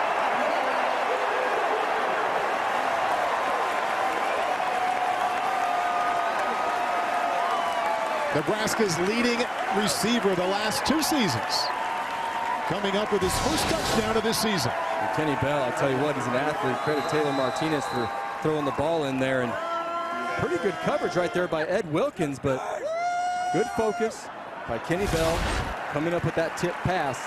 Those things are a challenge when they're wiggling around in the air in all sorts of different ways. Kenny Bell had 8 touchdowns last year, and that's just barely in. And the fastest receiver on this team, according to Bo Pelini, now has a touchdown to make it 35-6 with 12 seconds left. And sometimes as a quarterback, Eric, you know this very well, you just got to fit it in there. A receiver isn't necessarily that open. You just got to give him a chance. That's right. Well, he definitely gave him a chance there, and I tell you what, after looking at this replay, it could have been a scary throw because great coverage by Ed Wilkins, just getting inside a body position on Kenny Bell. If he could have batted that ball downward instead of just letting it float over the top of him, it would have been a nice play. But again, we talked about the focus Kenny Bell did and actually pulling that ball in. You look at that trio of receivers, Eric, from left to right. Jamal Turner, the slot guy. Quincy Enunwa on the outside, also Kenny Bell. There's a lot of ways that each season you can praise a Nebraska offense. It's not very often you could say they might have the best wide receiving core in the Big Ten Conference.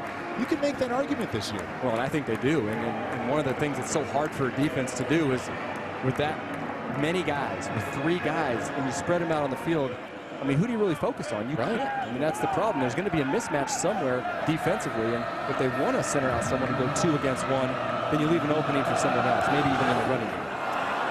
They can get Jake Long going at the tight end and a threat in the passing game. That would give them 4. And we'll see how Abdullah and also Cross and Newby catch the ball out of the backfield. But that trio right there, Turner, Enunwa, and also Bell, pretty strong. It's got to be pretty warm with that hair when it's 95 degrees, right? Yeah, I think so. I'm not sure what he's doing there. If that's on purpose or if he's got quite a bit. He's got quite a bit. I think I'm going to try to go for that look. What do you think? I think it might be hard for you to accomplish. And I was actually noticing in the Heisman Trophy speech that your hair hasn't changed that much. It hasn't, you know. It hasn't changed a whole lot. But, you know, it's never going to be that long, that wispy. Kind of like it. It's a Kenny Bell trademark. You feel free to go gray like me at any point. Well, trust me, it's coming. You're still in your early to mid-30s, yeah, correct? Yeah, you're right. 34, and I know it's down the road, but it's not too far out. Saw Taylor Martinez there. He's got 3 on his jersey, but he has 2 touchdown tosses tonight. One to Kenny Bell moments ago. And also one in the first quarter to Quincy Enunwa, his fellow captain there on this Husker offense. Amir Abdullah has a touchdown run, and the defense putting 2 touchdowns on the board for Bo Pelini. Stanley Jean-Baptiste with a pick 6 to get it going, and also Ciante Evans repeating that feat. He has a pick 6. Both of those came in the first quarter. It is halftime here in Lincoln, Nebraska. The Nebraska Cornhuskers, after a 3-point win over Wyoming last week, lead Southern Miss at halftime 35-6.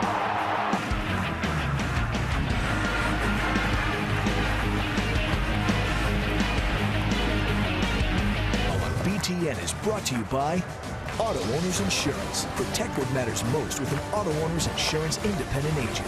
Find yours at AutoOwnersInsurance.com. And by John Deere. The off-road just got roomier. The new Gator XUV 825i S4. Now with seating for 4.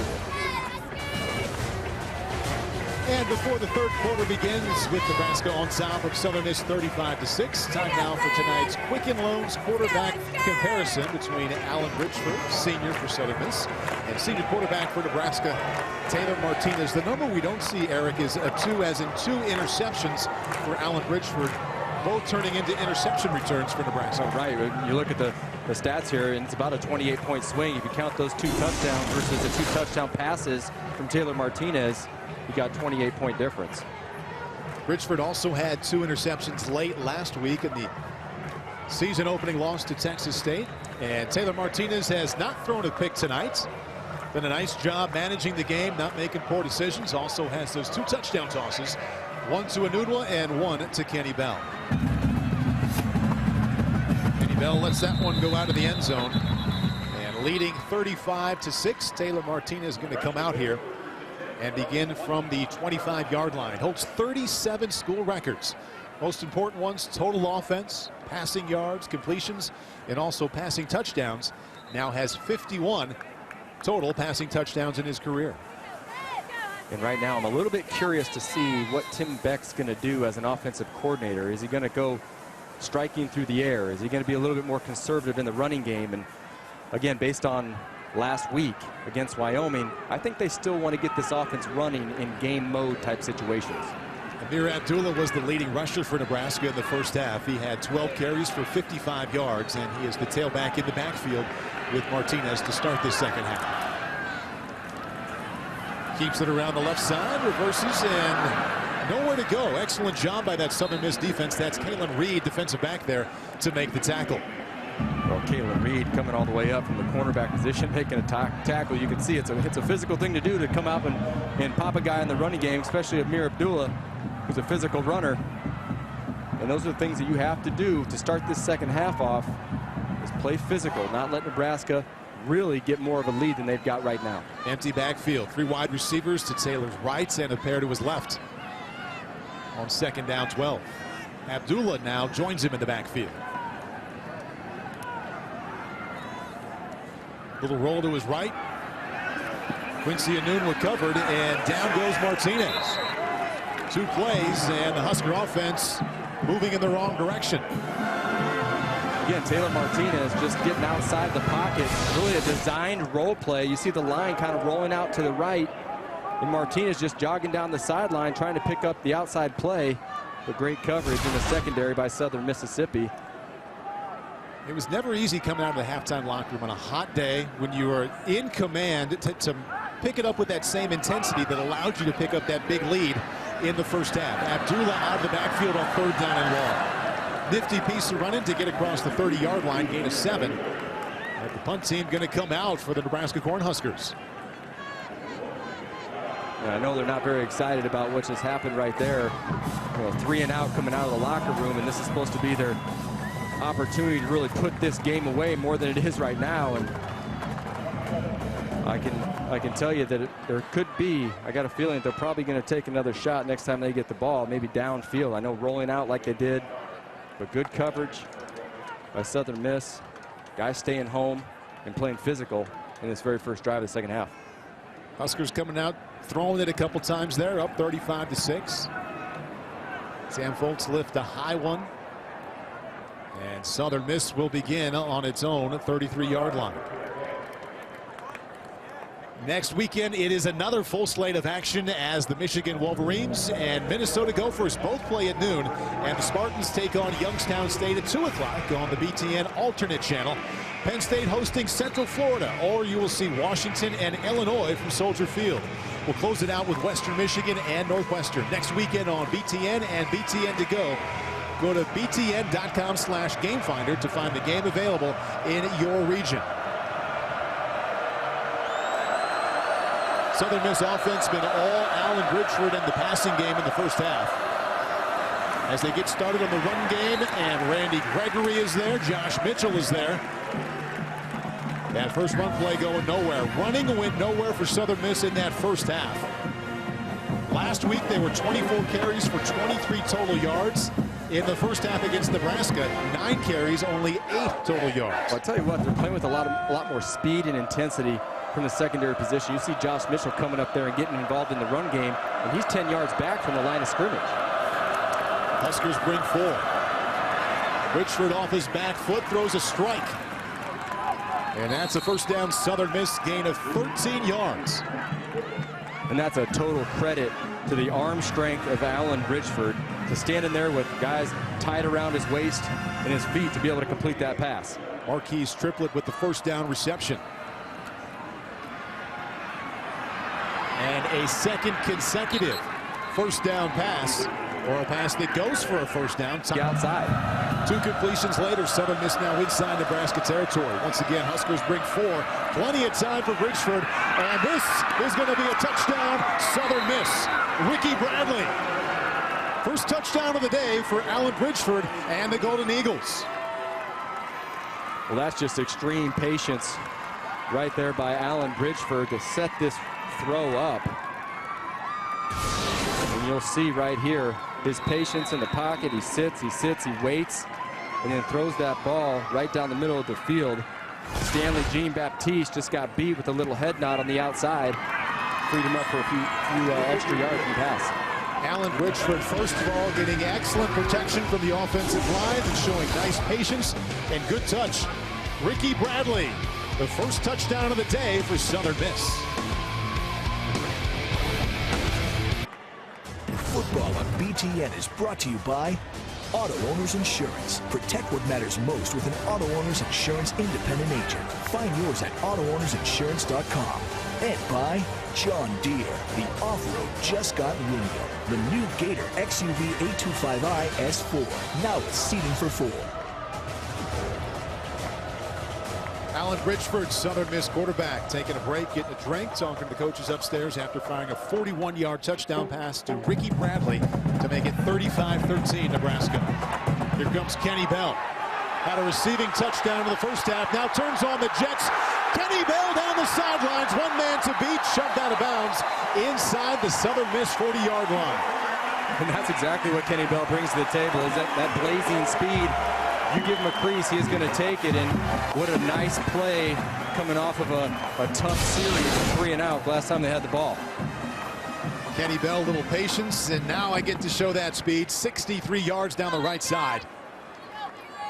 And that's how you respond to a Southern Miss touchdown. Their first touchdown of the evening. Kenny Bell going to get a rest, but he put his offense in excellent shape here. Taylor Martinez, first down and 10 from the Golden Eagle 37-yard line. Amir Abdullah, the tailback behind Martinez.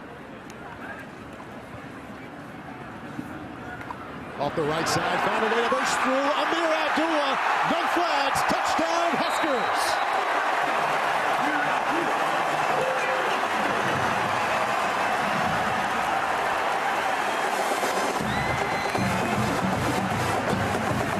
You certainly don't want to give up a touchdown pass, but if you're looking for the proper response, 63-yard kickoff return by Kenny Bell, followed up by a touchdown sprint from Amir Abdullah. Take a peek here at the offensive line, just finding their blocks. A couple extra linemen kind of looking for other blocks, and just hitting the point of contact and creating a hole for Amir Abdullah. And when he's got a crease, he's got the speed to make it happen. Pat Smith up and in. Amir Abdullah has 2 touchdowns tonight, both coming on the ground, and Nebraska has a 42-13 lead.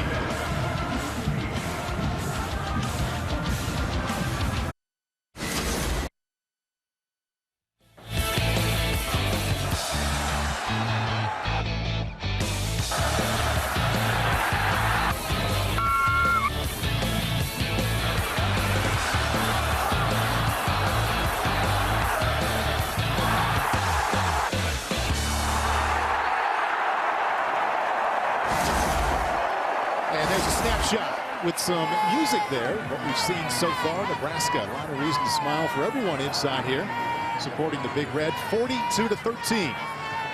Huskers on top of the Southern Miss Golden Eagles. 2 touchdown passes, 2 touchdown runs, both coming from Amir Abdullah. And the defense scoring a couple of touchdowns too, to make it 42-13. Nebraska's got to be extremely happy from a Coach Pelini head coach perspective on what he's been seeing out of the defense and what he's seen out of his offense thus far. Golden Eagles will begin from the 25. BTN To Go brings you access to tonight's Minnesota versus New Mexico State game. Watch the game live.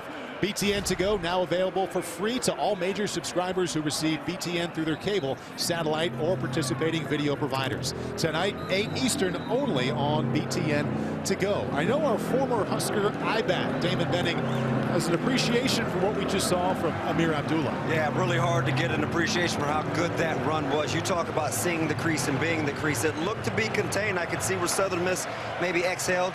They blinked. It's 6 points. That's Amir being Amir, cutting in small spaces. He has 14 carries for 90 yards, and the Nebraska defense has an excellent way to start this series. The veteran end, Jason Ankra.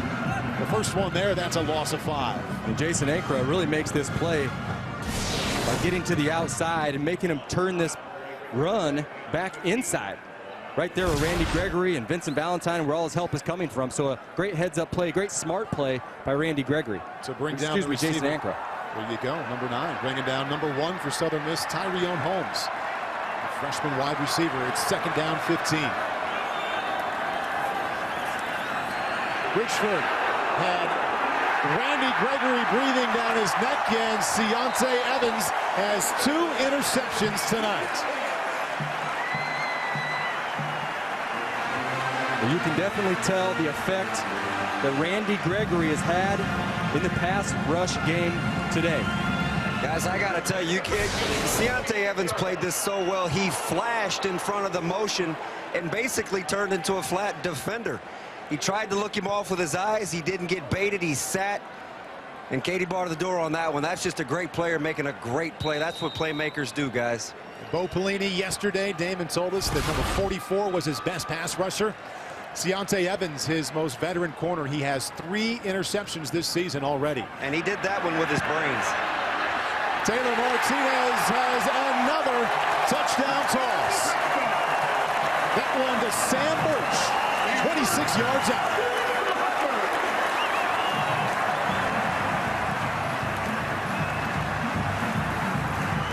Really nice read by Taylor Martinez, knowing that that safety was just sitting in the middle of the field, and Sam Birch working his movement outside, getting on top of his man. And Martinez just throwing it down the hash for a nice completion. He set his feet, good blocking up front. Sam Birch just beating Ed Wilkins to the outside and being able to cradle that ball and score a touchdown. Might be his first touchdown of his career. Taylor Martinez has his season off to an excellent start, performing just the way you would hope a quarterback would with 41 career starts. He has 6 touchdown tosses in 2 games to go along with only 1 pick. The most recent laid in there perfectly to Sam Birch.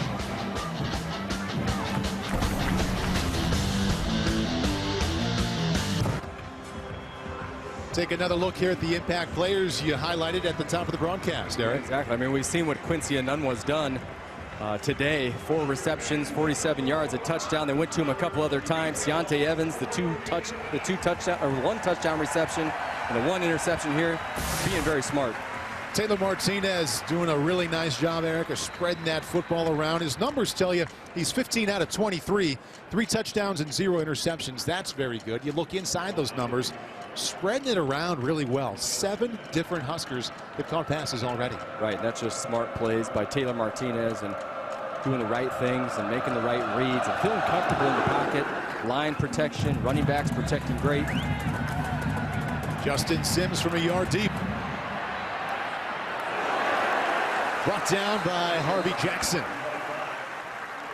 Safety for Nebraska after a gain or a return of 19. Start to wonder now if we're going to see more of Taylor Martinez with his team on top by 36 points.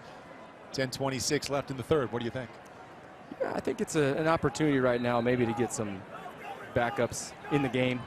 I think you pull them. I think they're up enough. I mean, it's still a whole quarter to go, but you know, if I'm the quarterback, I'm kind of arguing, hey, at least let me play until the beginning of the fourth quarter. Right. But that's always a coaching decision, and maybe there's some more things that Tim Beck and the offense wants to see.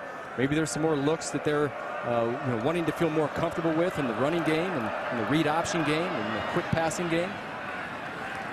Husker defense strong against the run. True freshman linebacker Gary is there, number 25. Another true freshman, his roommate Josh Banderas, in on the tackle a little bit earlier than Gary was, and that's a gain of 2. They talk about these young guys just able to produce for this defense and on the fly, learning, seeing different looks in the game, and really this is where they're getting those reps, and this is where they're going to really grow and understand the concepts of this defense. Starting defense still in for Nebraska. Bridgeford under pressure off his back foot. Bounces that one to his tailback, Bracken. Guys, I think where Nebraska has really excelled this week in nickel compared to last is the guys on the second level, the linebackers, are doing an outstanding job with their run reads first. They aren't as pass conscious and quick to bail out of there. Doing a very good job of recognizing what Southern Miss wants to do in the run game. Makes all the difference in the world. Which would be really hard to do, Damon, knowing that they're going to come out and throw the football on you 50, 60 times. 3rd down and 7, pass situation. Nebraska's showing blitz, and here they come. Penalty marker thrown. Bridgeford had an open receiver. That's that's his tailback, Tyree Bracken. Overshot him. Holding offense number 63. That penalty is declined. 4th down. And that'll bring up 4th down and 7. Todd Monken, first-year head coach, not only for Southern Miss, but his first time as a head coach. For spending time as an offensive coordinator the last 2 seasons at Oklahoma State. And prior to that, 4 years coaching the wide receivers for the Jacksonville Jaguars. Really the first time there we've seen Corey Cooper at the safety position go really long ways and actually get to the quarterback and hit him. Jamal Turner back deep, and he's just going to let that one roll. Credit the Southern Miss special teams.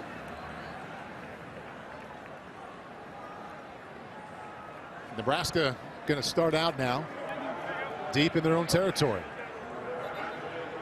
And it looks like we're going to see Taylor Martinez keep that headset on here, Eric. And the question all week, who is the backup quarterback? Well, I think right now, Ron Kellogg's listed as the number 2 quarterback coming in. He's got the most, he doesn't have a whole lot of experience, neither does Tommy Armstrong. So looks like they got Ron Kellogg in the game and going to get him some snaps and rest Taylor. I know that he got a little bruised shoulder in that game last week, so maybe taking him out right now is a good idea.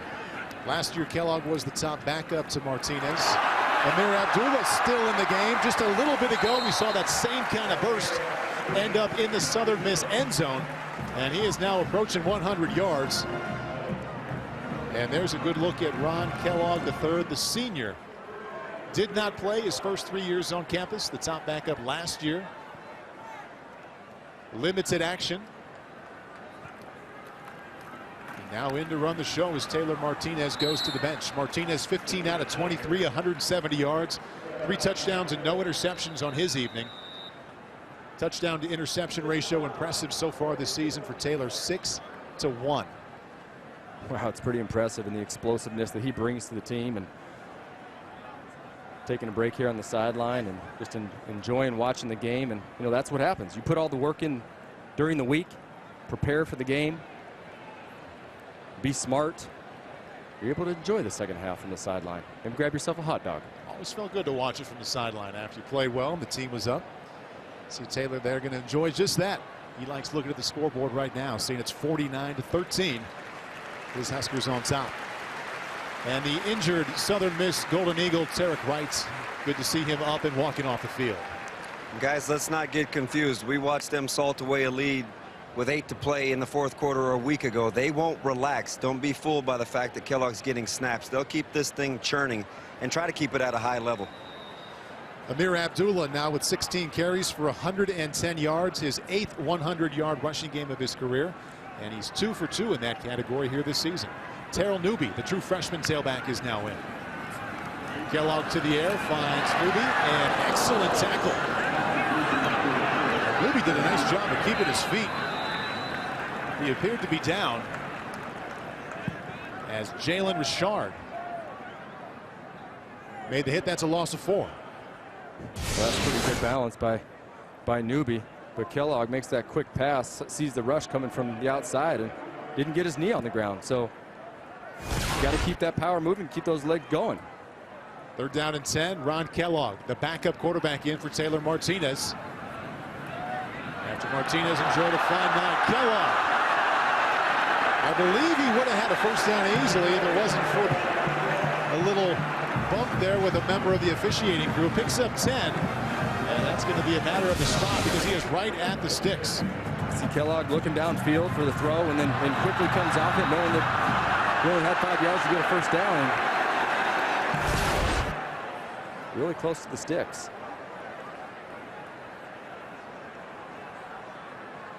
Kellogg last year also played against Southern Miss. Played in 4 games and finished the year with 22 passing yards, going 4 out of 9. As I mentioned, didn't play his first 3 years on campus, so this is a 5th-year senior quarterback backing up Martinez. Extremely limited action in his 4 seasons.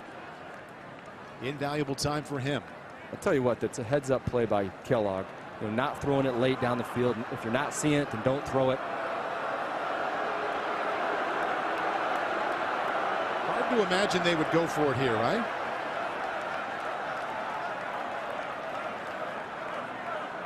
I don't know. They feel pretty confident. They got Amani Cross there in the background. He's got a big body, got a big frame. And it looks like they're going.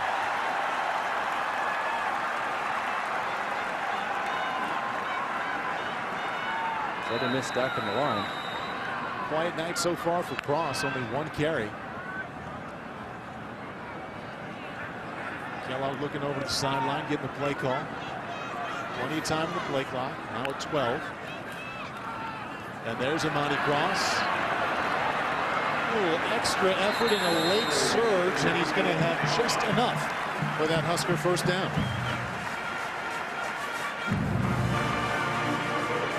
Well, it is an interesting call. You know, you got 1.5 feet, 2 feet to go. You put your quarterback in shotgun. That tells you the comfort level of being back there in the gun. And he's going to the air. Comes underneath and finds his tight end, Ethan Carter. Gain of 12. Another nice job by Kellogg here, just knowing where the holes are in the defense. And Ethan Carter just planting his foot, turning around, and Kellogg putting a nice throw on his shoulder. You're a backup quarterback, and I spent more time in that role than you did, Eric, so I can speak to this a little better. It's a bonus 2 ways. Number one, anytime you get in, it's great.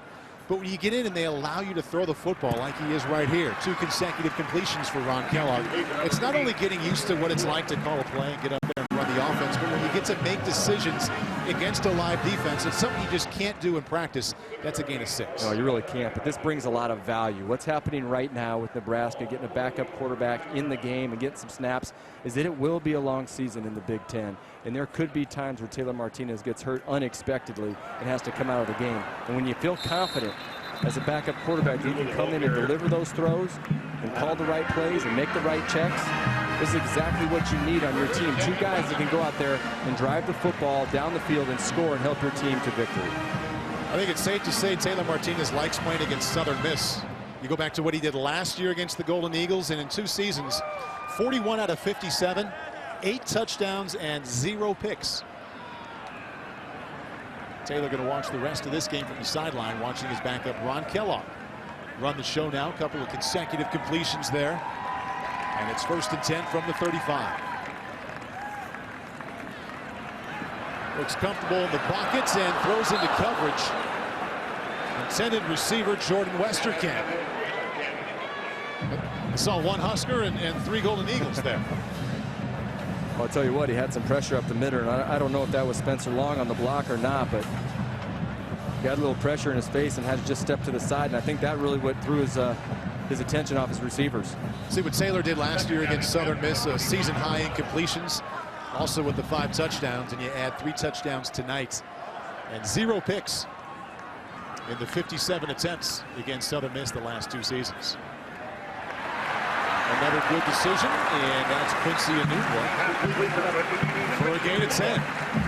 Guys, if you're a Nebraska fan, you've got to be encouraged. Last time we saw Ron Kellogg get snapped, it was against Minnesota at home, and everybody was thinking, oh my goodness, we don't look as prepared. This is a nice, crisp drive, and the tempo hasn't changed. It is business as usual for the Scarlet and Cream. And as a 5th-year senior, Damon, too, you also expect to have you come in with some confidence and maybe a little chip on your shoulder as well, that this is finally your time to get out here and prove it. And you know he feels like he can do it. Terrell Newby puts it on the ground. And the true freshman coughs it up. Southern Miss bounces on it. Guys, we like to call that the proverbial kiss of death in our business. I'll tell you what, probably the first time the ball's been on the ground today, and Terrell Newby, going into contact, has to do a better job of putting both arms on the football. Anytime you jump in the air, you know that the tendency for the ball is just your arm kind of loosens up as you try to overstride and try to gain more yards. But when you're gathered around a ton of defenders, you need to get down, get at a low pad level, and hold on and protect that football. Part of the learning process for the true freshman, Terrell Newby. Bridgeford out of the backfield to Brackett. Run out of bounds after a gain of 3. We'll look around out there, see some of the backups for that Nebraska defense. Leave the starters on the sideline for the most parts. See Santos in at linebacker. Avery Moss in at end. Although you get some starters out there. Comes in at defensive tackle. Another young guy they're trying to prepare to play in this defense and become a big part of it. Penalty markers down. Kind of weird seeing a defensive lineman with a number 7. False start. Offense. Number 23. 5-yard penalty. It remains 2nd down.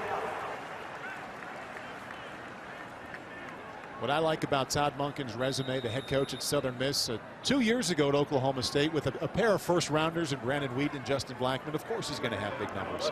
Came back with a lot of young players the next year without that first-round talent. They were still number 3 in the nation in scoring and top 10 in total offense. Well, I tell you what, it's going to take him time. But think about what happened right now with Southern Miss and their whole entire team. Football's out. There's your number 7 there. They've had to learn 3 different offenses in 3 years. Exactly. It's interesting, too, as you look at Nebraska's D-line yesterday and talking with Coach Blaney, the guy that he mentioned by name is somebody that's going to be developed into a very, very good pass rusher, Malik Collins, right there on the spot, showing good hands and playing with good leverage. And it's 3rd down, 21. How many times have we seen Alan Bridgeford here in difficult 3rd down situations? Play action across the middle. Mo Cisse on the coverage. Bridgeford can't throw it a whole lot better than that. Incomplete, though, to bring up 4th down, 21. Right, Mo Cisse just a step behind. Great throw by Bridgeford. 15-yard penalty. It is still a 1st down by yardage. Well, you don't see that much. Terrell Newby just running hard, but gets the 15-yard penalty. Well, I think what they're going to call here is maybe. Well, he did stick the hand out and knock the helmet off. Yeah, so I can understand that, but in the heat of the game right now, he's got a lot of emotion, a lot of energy. Hey, Coach Bellini really up in arms at the fact he says, you guys are missing a really good game. As a matter of fact, you're ruining it. I got a young player out here trying to protect themselves on the sidelines, and you guys are ticky-tack call. I see you, Damon, there about 2 yards away from the head coach. Hey, and I can hear it loud and clear. There's Newby up the middle down to just inside the 15-yard line, picking up 5 yards.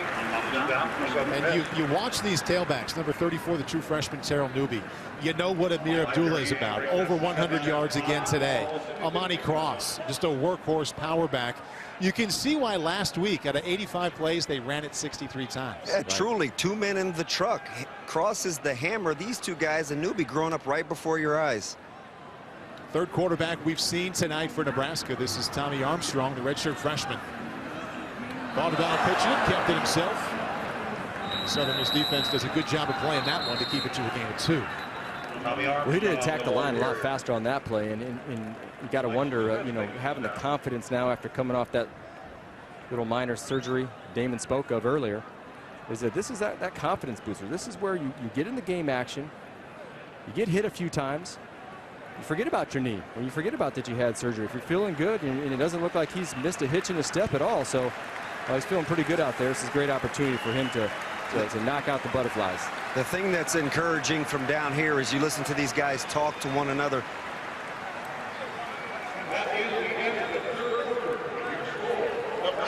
Damon will get it right back to you when the fourth quarter begins on the other side of this break. Another strong quarter for the Huskers. We head to the fourth with Nebraska on top 49-13. Bob Devaney, the legend here at Nebraska, the head coach from 62 to 72. Much deserved honor. The statue just outside the stadium. That's his son and his grandson there to unveil it. When you talk about the tradition of Bob Devaney, what he brings to the table of this program, looking back on the history. Interesting story. My sophomore year, had the opportunity to go outside after a game.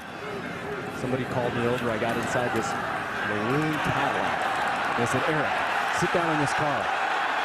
I sat in there. They said, this is Bob Devaney's car. So didn't ever get a chance to meet Bob Devaney, but I got a chance to sit in his maroon Cadillac. There you go. We just had a chance to see an excellent effort there by Amani Cross, picking up 10 yards just inside the 1-yard line.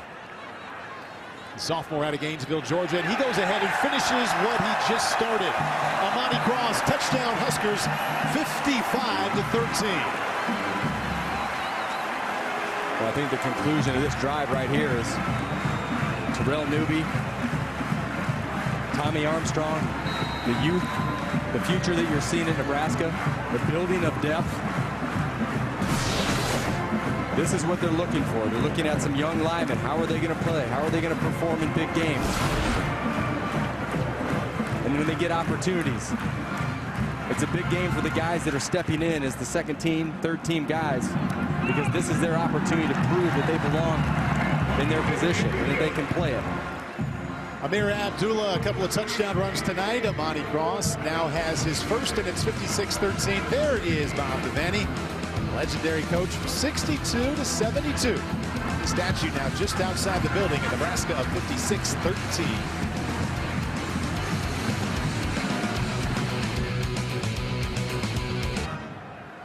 It's a good look at the quarterbacks there for Nebraska. The here and now, the experienced number 3, Taylor Martinez. Excellent outing tonight. 3 touchdown tosses, 0 picks. Just to his right, the redshirt freshman, number 4, Tommy Armstrong Jr., just led a touchdown drive. Amani Cross with the touchdown run. Couple of impressive runs to cap off that drive. And as long as we're talking quarterbacks, we also saw Ron Kellogg III. He has played tonight as well, the 5th-year senior. It was definitely encouraging to see a long drive put together by Tommy Armstrong and the young core that came in there and did their thing. Tim Beck, Bo Pelini, got to be pretty excited about the youth. Now it's time for the John Deere Gator game changer. We look at Randy Gregory and what effect he had on the game and what effect he had on Alan Bridgeford, just being in his face constantly. And as the game wore on, it really affected the way that Bridgeford threw the football. Took an extra step, tried maybe throwing it a little bit early. His receivers weren't ready. Deontay Evans picking that one off, and Gregory just using his hands, getting alignment off of him, and then using his speed and his quickness to get to the quarterback. That's Bridgeford. Seen as the top junior college defensive end prospect at Arizona Western last year. A year ago, he lost that season due to injury, but 2011 he was outstanding. In fact, Bo Pelini telling us yesterday that he is our best pass rusher. And Eric pointing out right there, highlighting the kind of afternoon and evening he had. Well, I think in the Big Ten, when this conference play gets started, you're going to need pass rushers. You know, this league is kind of moving to more of a passing type attack. And so when you have players like Randy Gregory and Avery Moss, and you're able to get in the quarterback's face, that makes a huge difference in the outcome of the game. New quarterback for Southern Miss is Nick Mullins. Alan Bridgeford had some moments, but in that first quarter, he had 2 interceptions returned for touchdown. One by Stanley Jean-Baptiste and one by Ciante Evans.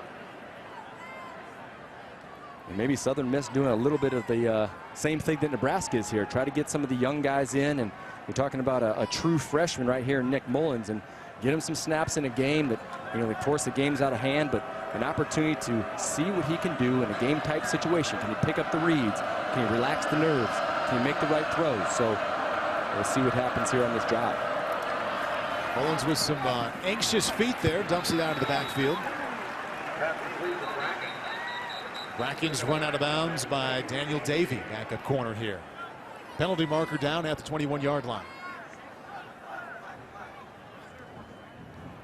Personal foul. Defense, number 44. 15-yard penalty. Automatic first down. Bo Pelini, you can read his lips. He says, unbelievable. That's right. And our referee, Alex Kemp, isn't going to let that one slide. It was just a little bit late, a little errant. Little nudge. Little nudge, and they're going to throw the flag.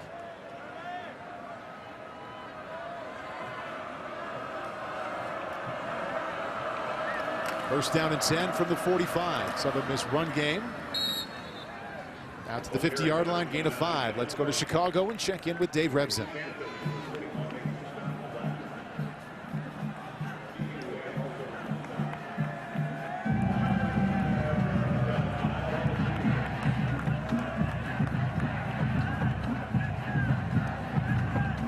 Dave, thank you. And Southern Miss last week, 73 points. We knew that offense was going to be good.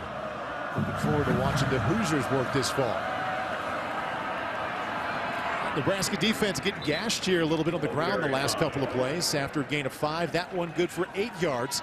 And a Southern Miss first down.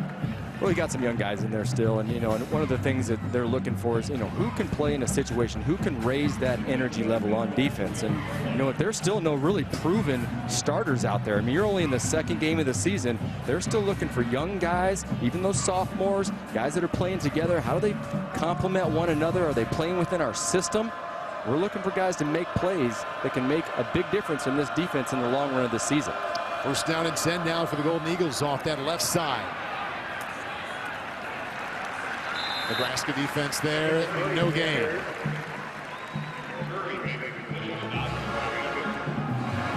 Guys, I'll tell you, the real big deal is it's got to be a confidence booster. If you're a guy like Curry or Santos or Cisse from last week and you've come under some scrutiny and some fire maybe for the way that you played, this is the best answer to any question anybody has about your character.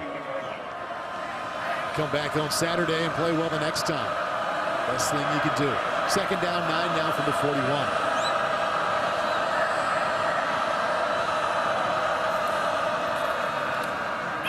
Mullins out of the backfield again. And that's a heck of a play there by great Nick Mullins. Got some mention from Bo Pelini yesterday when he was meeting with us, showing us the skills there. Yeah, it's another freshman, a redshirt freshman, and Greg Mullen. And I'll tell you what, he gets off the sideline pretty fast, but something to celebrate there. Make a big play and put the offense in a tough position and a 3rd and long. Hey, you're looking for playing time right here, guys. Guys are looking for an opportunity to contribute more to this defense. So this is an opportunity for them to show what they're made of, show their speed, show their ferociousness, their physicality. Opportunity to show they ought to be trusted on Saturdays, not just in practice. And missed opportunity there for the Nebraska defense as the Southern Miss running game getting it done here. Number 30, Jalen Richard for a gain of 27. Yeah, and Bo Pelini not very happy about that play. It's about the biggest running play they've had all day, and looks like they got some pretty good blocking on the outside and just out of position at the linebacker spot right there. Bo's kind of looking around, making some comments. State Farm post game coming up here. 10-14 and counting left with the Huskers on top, 56-13. Mo Cisse down to make the tackle. That's a gain of 6. I tell you, Coach Pelini down here talking to his linebacking core, just go make the play. You had 2 guys in one hole. Richard found the backside crease, and all of a sudden they're out the back end for a big play. Guys got to do their job and play their responsibility. I can remember a number of times, Eric and Damon, where the scoreboard said that we won by a whole lot of points, but when you don't play well down the stretch, that's what the coaches seem to remember, and they kind of carry that into Monday and Tuesday. Well, it's a low blow when you here it is, and you might have an opportunity to show that you can play this game on this defense, and you're going to let them score here later in the 4th quarter. Kendrick Hardy gets 13. I wonder if Bo Pelini is asking for some of his starters to come back in. And nice play there by Jackson. Coming on the blitz, brings him down at the 4. Well, it's definitely character check here on the goal line. You go, Thad Randall still in the game, and Jason Anker comes on in, and got to be stout up front. You got a big lead, but you got to play 4 quarters. 2nd and goal now from the 4.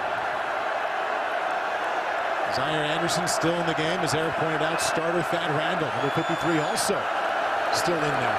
Jackson comes in on the blitz, and he gets his man. Jackson drops Kendrick Hardy for a loss of 3. Total confusion right here with Hardy and Mullins, as he really botched the play call. Mullins open to the right. Running back went the wrong way. They still tried to make the handoff. The best thing the quarterback right there, Mullins, should have done is just take the ball and follow your running back and try to get in the end zone. 3rd down and 7. Southern Miss did not score a touchdown in the first half. Ridgeford fired one early in that 3rd quarter, but that's all they have for TDs. Mullins with time, back in the end zone, incomplete. Couple of Cornhuskers there. Jackson, Rose there as well. Good coverage on that defensive play right there, and really had 2-on-1 outside. I thought he was going to take it to the outside, but looking for the receiver, Z route coming across, and the under route in the back of the end zone. Nick Mullins coming on for Alan Bridgeford, going for it. 4th down and goal from the 7.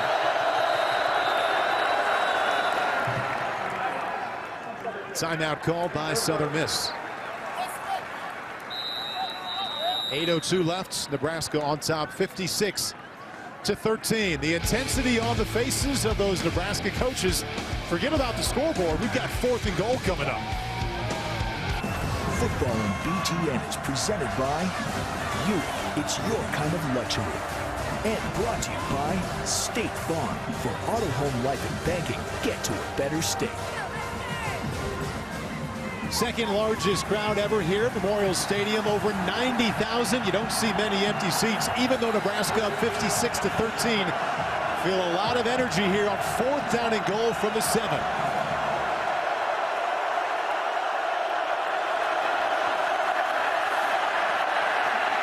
Mullins flushed down to the pocket.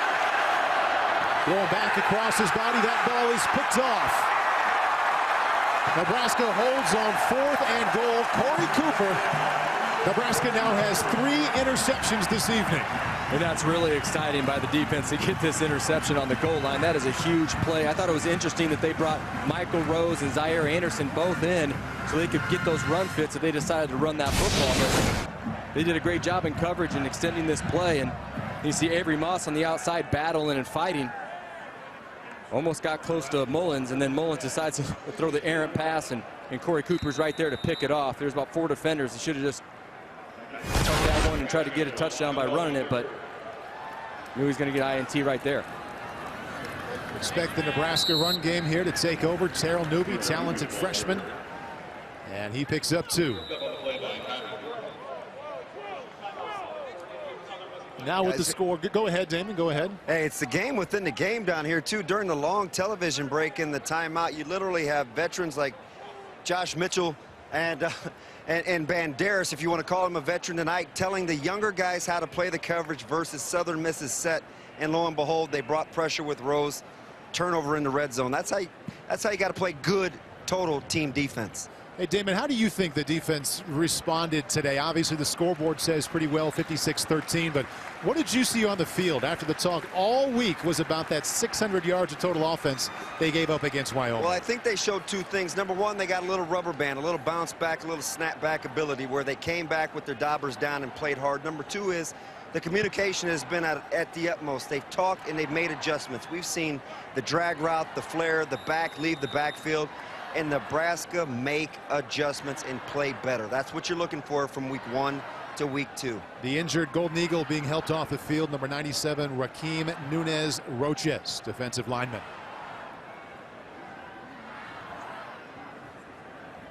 There's a number of ways, or there are a number of ways, Eric, to look at the Nebraska defense and how young they are, how inexperienced they are.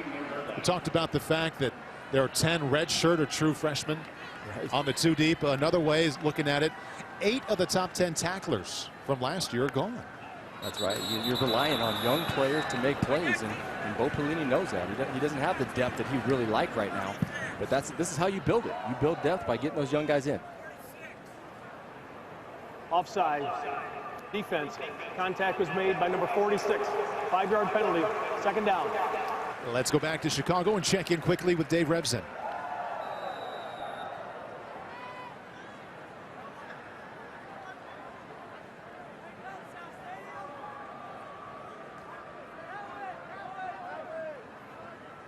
All right, Dave, thank you. And I hear Minnesota. I think about Eric Crouch making his way to call the Gophers in Western Illinois, I believe, next week, right? Right, yeah, looking forward to it.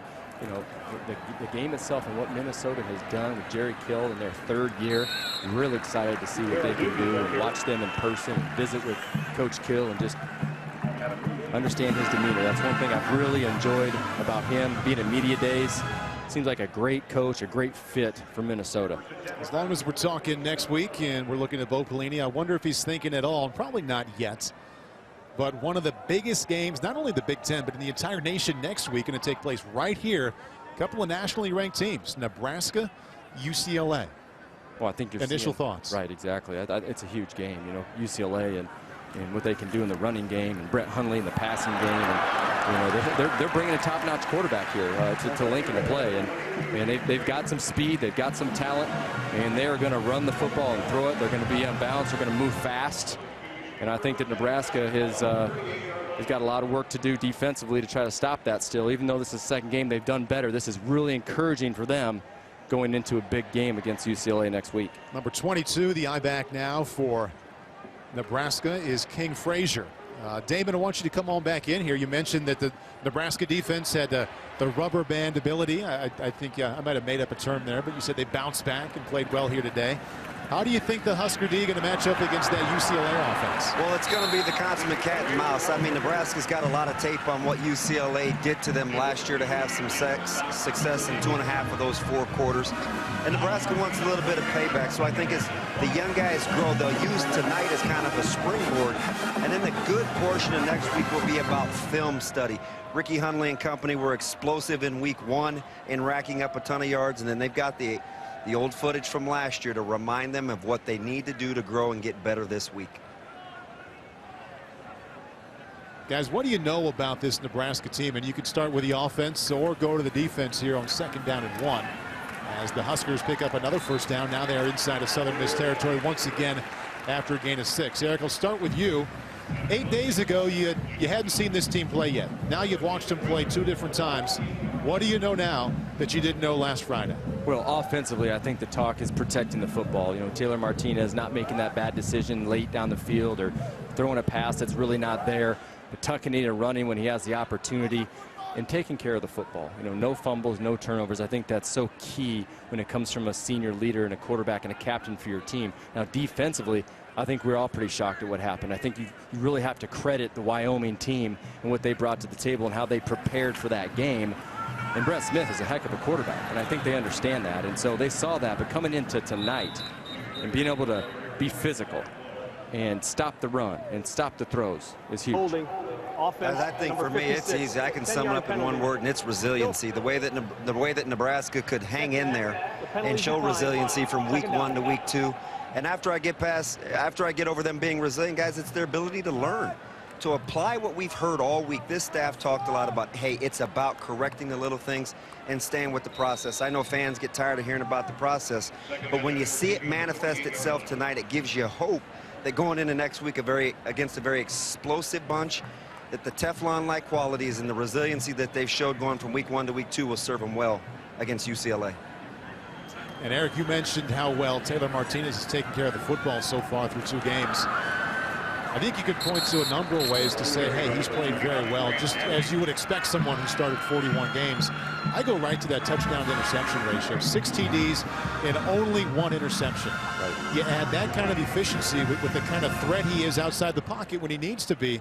I think he's off to a great start here. Yeah, he's off to a tremendous start, and I think having these 2 games go the way that they did, I mean, they weren't happy last week with 530 yards, but that's just the mentality of this defense. They want to go fast. They want to perform. They're not really interested in the statistics. They're more interested in how they feel and how they perform on the football field. And I think that's just a credit to Taylor Martinez, a credit to Kenny Bell, the leaders on this team, Quincy Anunua, and the running back Amir Abdullah, and how explosive they are and really what they bring to the table. And hey, look, they've got their work cut out for them next week. UCLA coming to town. They know they're going to be a physical team. They're going to play physical for 4 quarters. They haven't been put in a situation really like that where they've had to perform, or if they get down, what happens? You know, they weren't really down against Wyoming. Wyoming came back on them. So what happens if they get down? The character could get tested, and we'll learn a lot about this team, about Nebraska's team offensively, and then more so even defensively next week against UCLA. Just had a look there, number 80 for that Nebraska offense. Kenny Bell had a touchdown reception late in the 2nd quarter. Also a huge return, over 60 yards. So a good outing for Kenny Bell on special teams and also as a receiver. 2:08 left. The Huskers in control late in the 4th, leading 56-13. 2:08 left in the 4th quarter. Nebraska on top, 56-13. It's hard to get through the entire complex here and look at the world's longest telegram, first of all, but all the trophies, the awards. You got to cut out a lot of time to see it all. Yeah, I tell you what, this is a pretty nice picture right there. The 3 Sears trophies. And here is tonight's hardest working player, presented by Duluth Trading, Josh Mitchell, the junior corner. Remember, he had an excellent form tackle there in that first half as the Huskers prevented Southern Miss from scoring a touchdown until the 3rd quarter. Well, I never really liked talking about a guy's size because I was always judged about being a small quarterback, but 5'11", 160 pounds, he comes up and he was laying the wood out of the secondary, and I think that's just a great testament of how tough he is. And that mentality of black shirt defense, you know, it's always looming over everybody that steps on this field as a defensive player, is the black shirts of the past. You know, how did they play? What did they represent? And I think it's a very important thing to understand that where the history came from. And I think he definitely played like a black shirt tonight, Josh Mitchell. And dealing with that history, while it's an honor to try and carry it on, it sometimes can make your job a little tougher here in Nebraska too. Absolutely, the standards are set so high. And when you have a game like this defensively, when you hold a team that throws the ball so much and gets in hurry-up situations and tempos, and we hold them to about 280 yards, a huge improvement from 602 the week before.